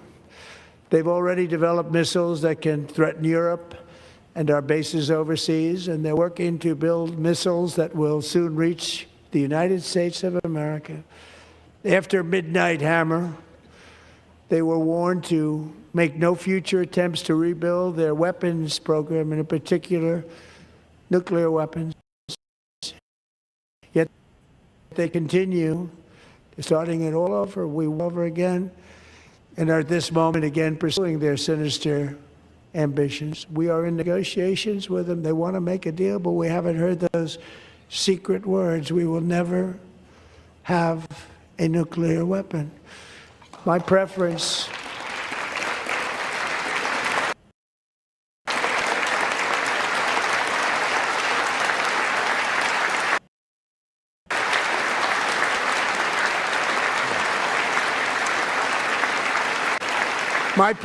is to solve this problem through diplomacy. But one thing is certain, I will never allow the world's #1 sponsor of terror, which they are by far, to have a nuclear weapon. Can't let that happen.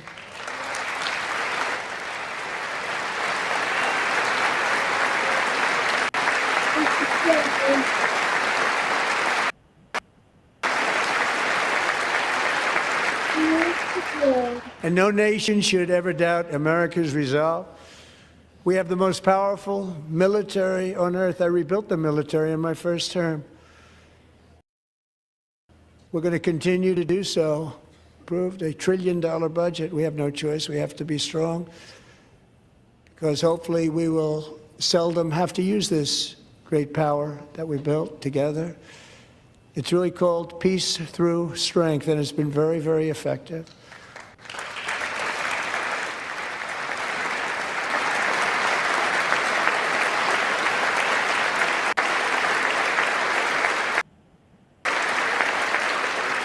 Thanks to Republicans in Congress, we're investing that record number of dollars, have no choice, in the United States Armed Forces. Also creating a lot of jobs, but we're not even doing it for that reason. Because, as I said, we're working today than ever before in the history of our country. And NATO countries are friends and allies. They're our friends and they're our allies. So at my very strong request, to pay 5% of GDP for military defense rather than the 2%, which they weren't paying. We were paying for almost all of NATO. Now they're paying 5 as opposed to not paying 2.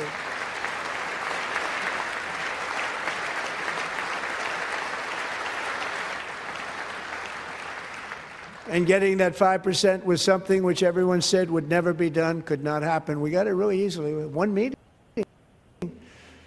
And big difference, but it's not paid. We were paying the freight of many of them. Very few were paid up. Now 5%, then they're paid. And everything we send over to Ukraine is sent through NATO. They pay us in full. They pay us totally in full. Every branch of our armed forces is setting records for recruitment. This is so exciting. And every service member recently.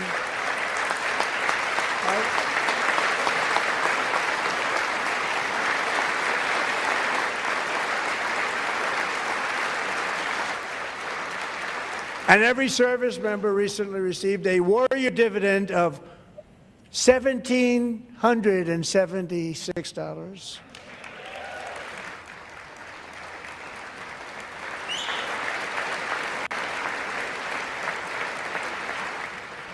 You know, they put it on my desk. We got the money from tariffs and other things, a lot of money we have. We have much more money than people understand. Have to rebuild that program a little bit, but it won't take long. But we got the money, and it was $1,775, and they wanted my approval. And I said, what's the number? $1,775. I said, wait a minute, for $1 more, we can have $1,776. It's going to I said, we're going to figure that. I never asked anybody if we could afford it. $1 more, I said, $1,776. And I said, that's good. And I'll tell you what, I'm a person in the military that, and we call it 1776. It was great. And we love our military. We love our law enforcement. We love our firemen. You know, the firemen don't get mentioned enough. We love our firemen. We're also...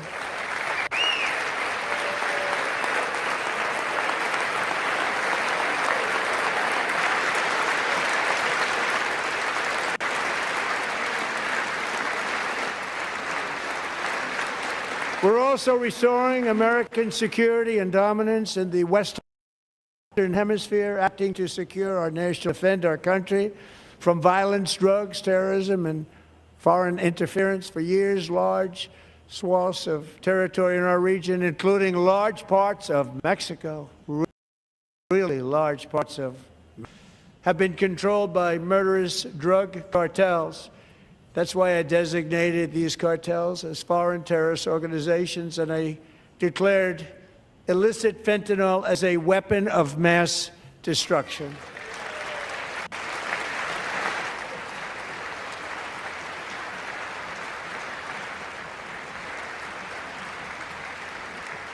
And with our new military campaign, we have stopped record amounts of drugs in the country and virtually stopped it completely coming in by water or sea. You probably noticed that. We very seriously damaged their fishing industry also. Nobody wants to go fishing anymore. We've also taken down one of the most sinister cartel kingpins of all. You saw that yesterday. In January,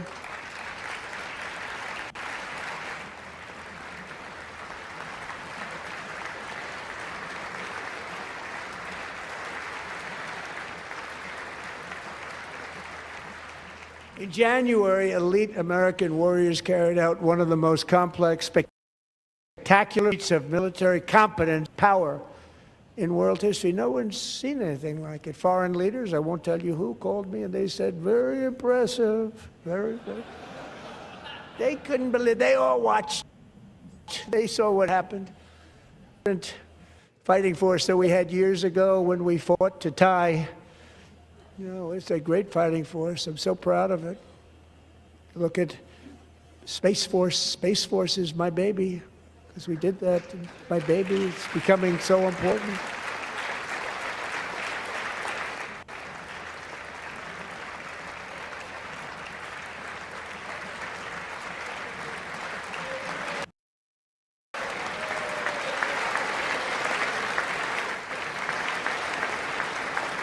And America's armed forces overwhelmed all defenses and utterly defeated an enemy, good fighters, to end the reign of outlaw dictator Nicolas Maduro and bring him to face American justice.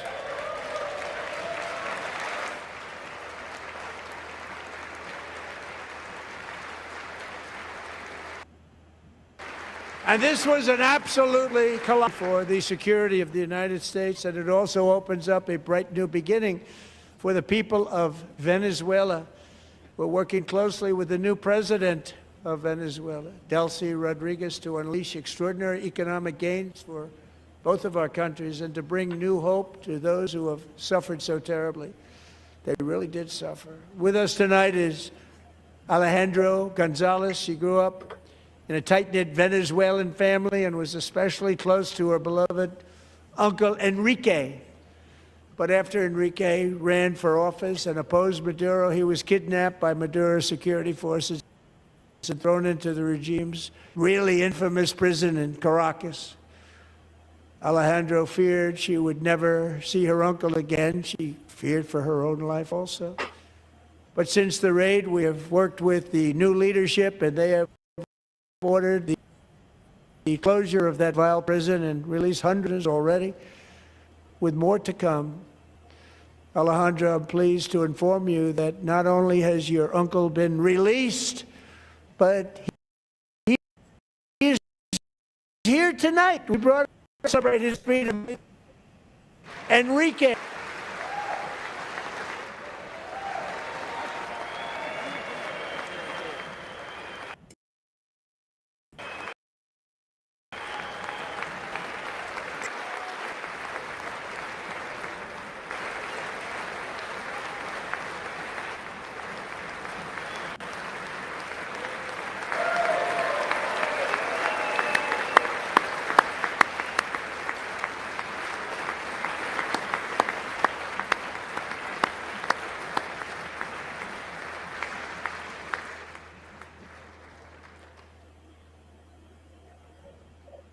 Thank you, Enrique. Have a good time. Nice to have you back, Enrique. There were many heroes on that January raid to capture Maduro, really great heroes. It was very dangerous. They knew we were coming. They were all set. But the deeds of one warrior that night will live forever in the eternal chronicles of military valor. Chief Warrant Officer 5, Eric Slover, planned the mission and was the flight lead in the cockpit of the first helicopter. A big, beautiful, powerful helicopter. It was a massive Chinook carrying, as you can imagine, many, many American warfighters. Wearing the dog tags, his wife Amy had blessed with holy water before he left. She knew it was going to be a rough one.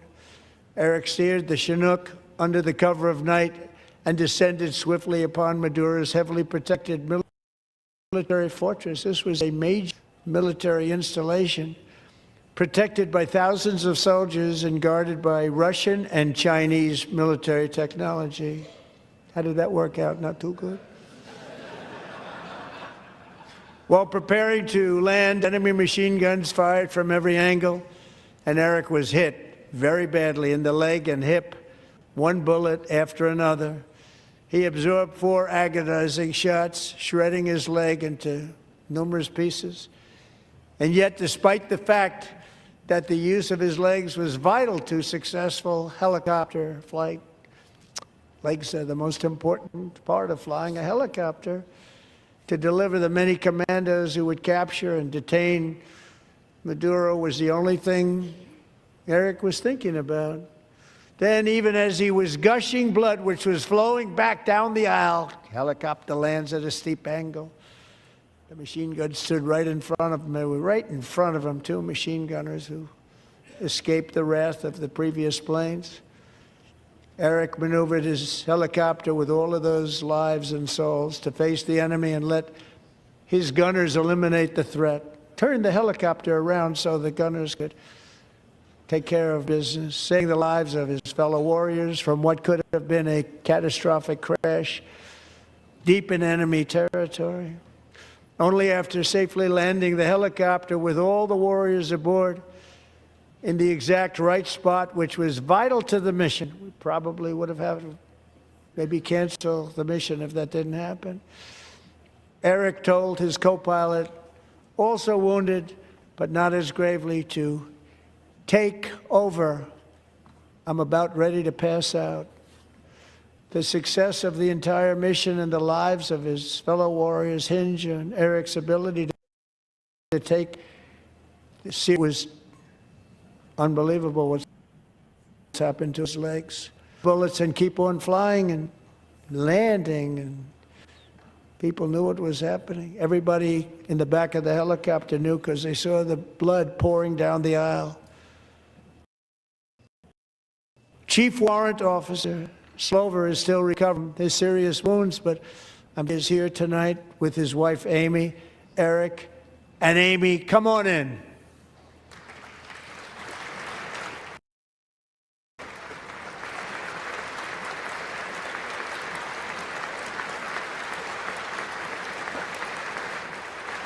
Thank you for the hug.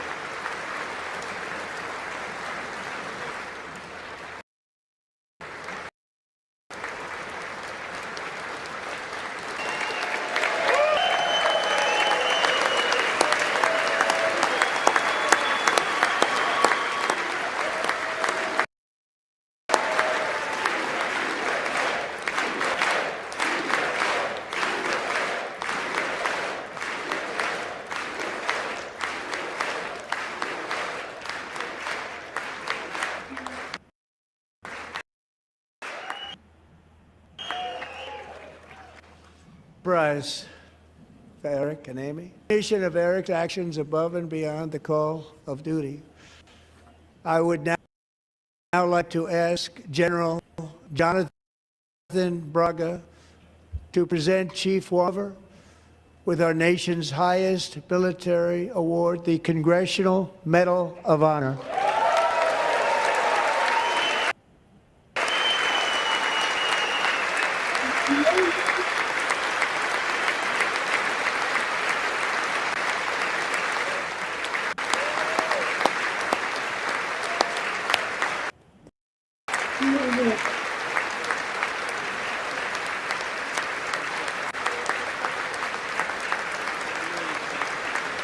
Yeah, that's pretty amazing. He deserves it.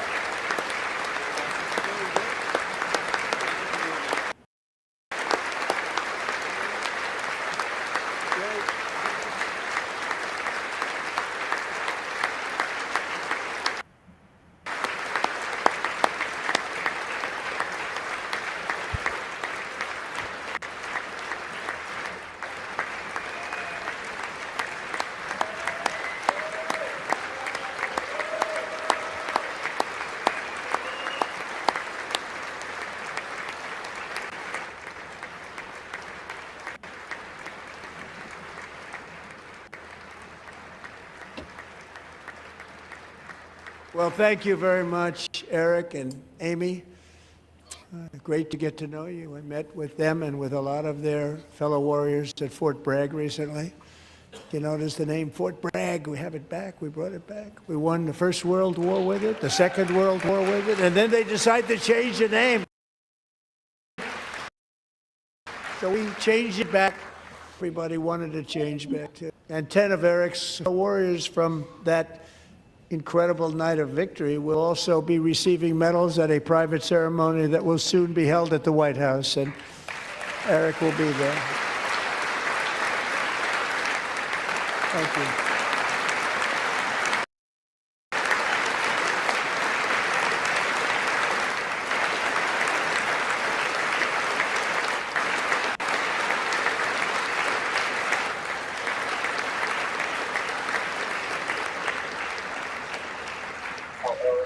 Thank you, Eric. That's a big one.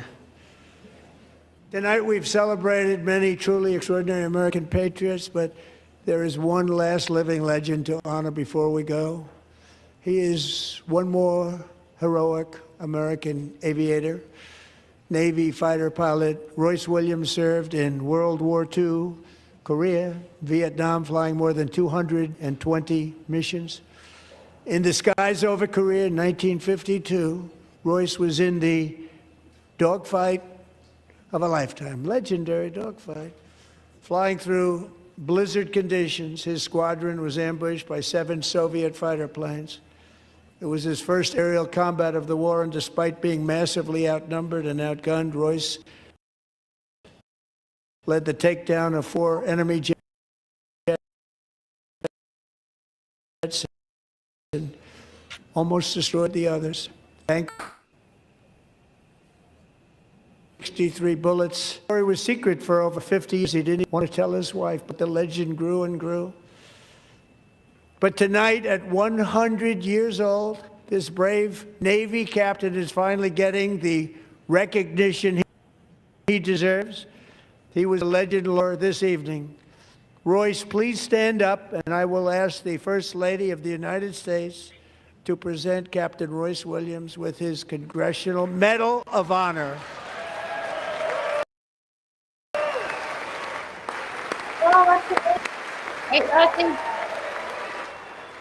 That is.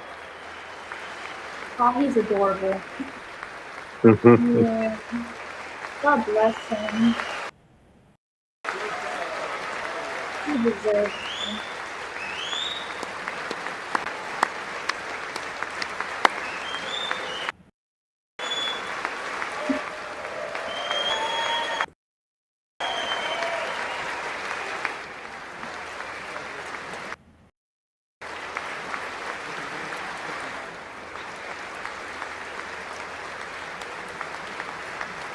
Look at that big smile.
Thank you, Royce, and thank you, Eric.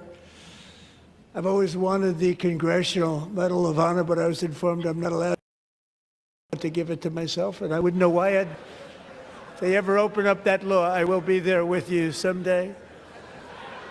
But you know, that's our highest honor, Congressional Medal of Honor, and that's a big thing, and it's an honor to be in the same room with you. Thank you very much, Eric. Thank you.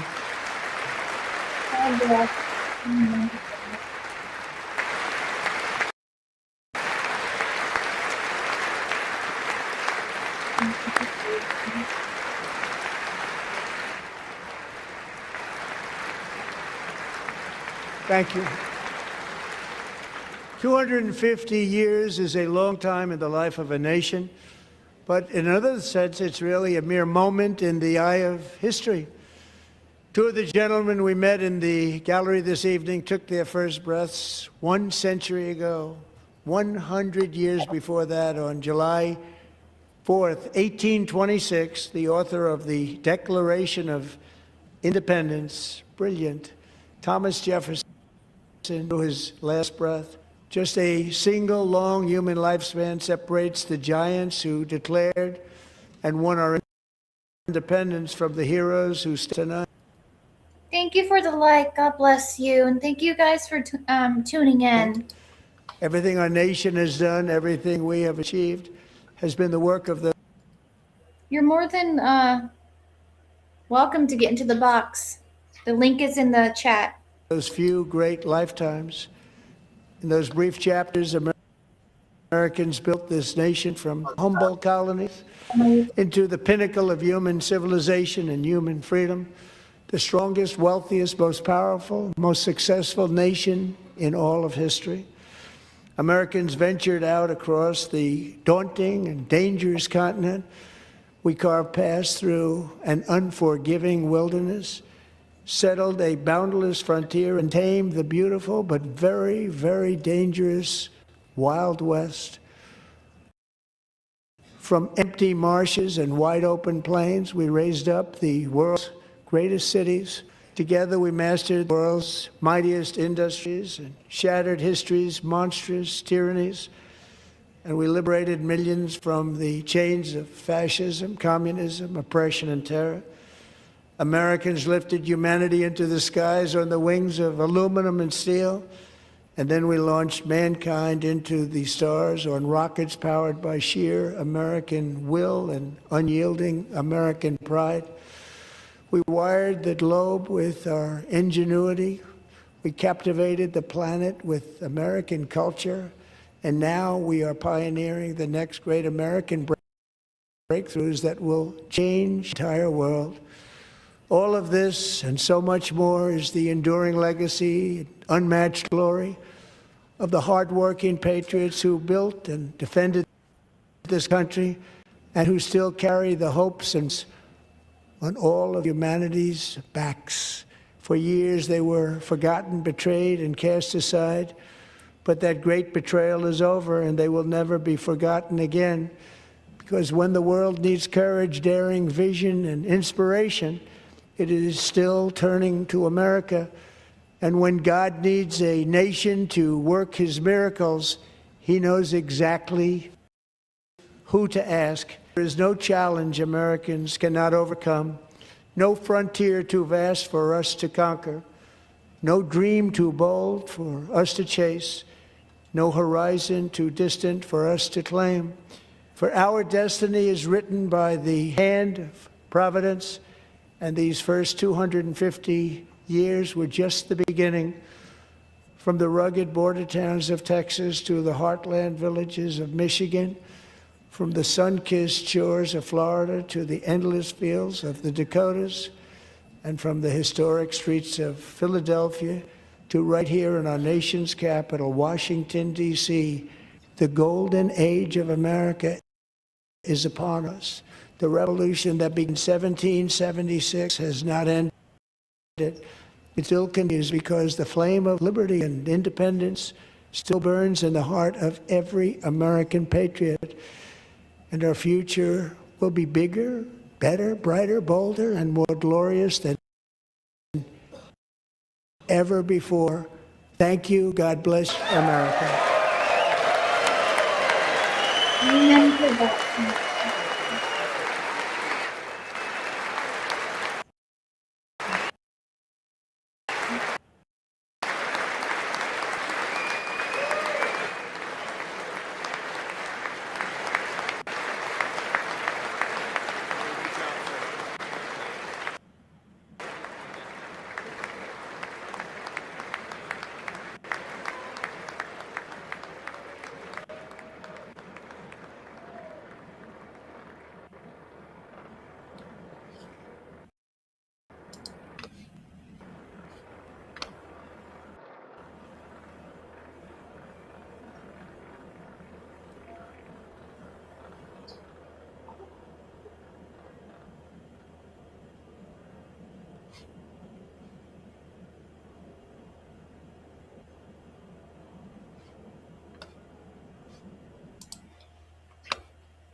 Alrighty.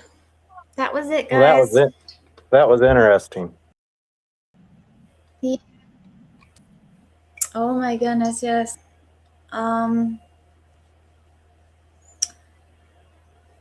want to say thank you guys so much for tuning in. Never be scared to chat with me while I'm live or even getting into the box like Ross says. I will chat with you and we can talk about the topic that I'm presenting. Today was Trump. But thank you guys so much for the ones that subscribed and gave me the likes. God bless every one of your beautiful souls. Thank you. But if you are new and you haven't, are you doing that, Russ? What's that? And if you're new, was he giving the hearts? I was on Meet Me, but not on YouTube. I gave you some on Meet Me or Scout, whatever you want to call it. But thank you guys That'd be someone so else in the much. comments, probably. Okay. Please subscribe to my YouTube if you haven't yet. Make sure your notifications are on so you will get notified. If it is not on, you won't be notified at all. And sometimes even if the bell's on, you don't get notified. That's just how YouTube is. But please support me through my Patreon. It's the QR is up on my screen. If you're more comfortable doing it the other way, I do have a link in my bio, which is on my YouTube page. And also check out my community posts and comment, like, and same with my other videos that I've, and I do have videos, so tune in for that. That will be next month though. But other than that, everything Trump is doing is just, he's done a lot, and it hasn't even been a full year yet. So what was your guys' thoughts on it? How about you, Ross? There are some jaw-dropping moments. There's some jaw-dropping stories, and there's some really good stories. So I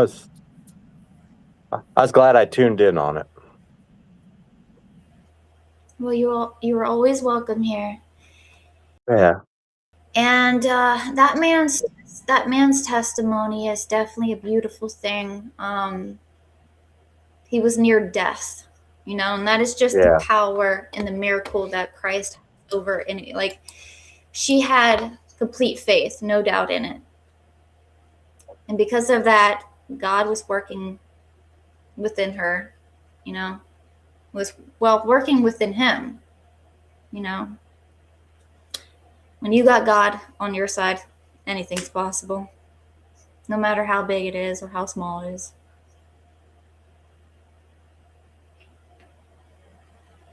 Amen to that. But thank you guys for tuning in, and I do pray that you enjoyed it. And if you are wanting, which I do pray that you do, if you're wanting to message me to talk about Christ, I will listen, and I will do my best to help you guys. We're all still learning on myself, but I do got faith that, the Holy Spirit will lead me. He knows every one of you that needs to hear it. He will get the message to you, even if it's through me. The Holy Spirit has a way of working within one another. But alrighty, Ross. Thank you for getting in the box. Yep. You have a great night. Thanks for sharing that. That was pretty interesting. You're welcome. You're always welcome here. I will still be on the other app though, if you want to jump on that one. I got you up on both, but I better call it a night here pretty quickly. All right. You have a good night, Ross. And God. You Have a good night. take care, Jay. Take care, my Yeah, friend. take care, Raina. You have a blissful night. You too, Ross.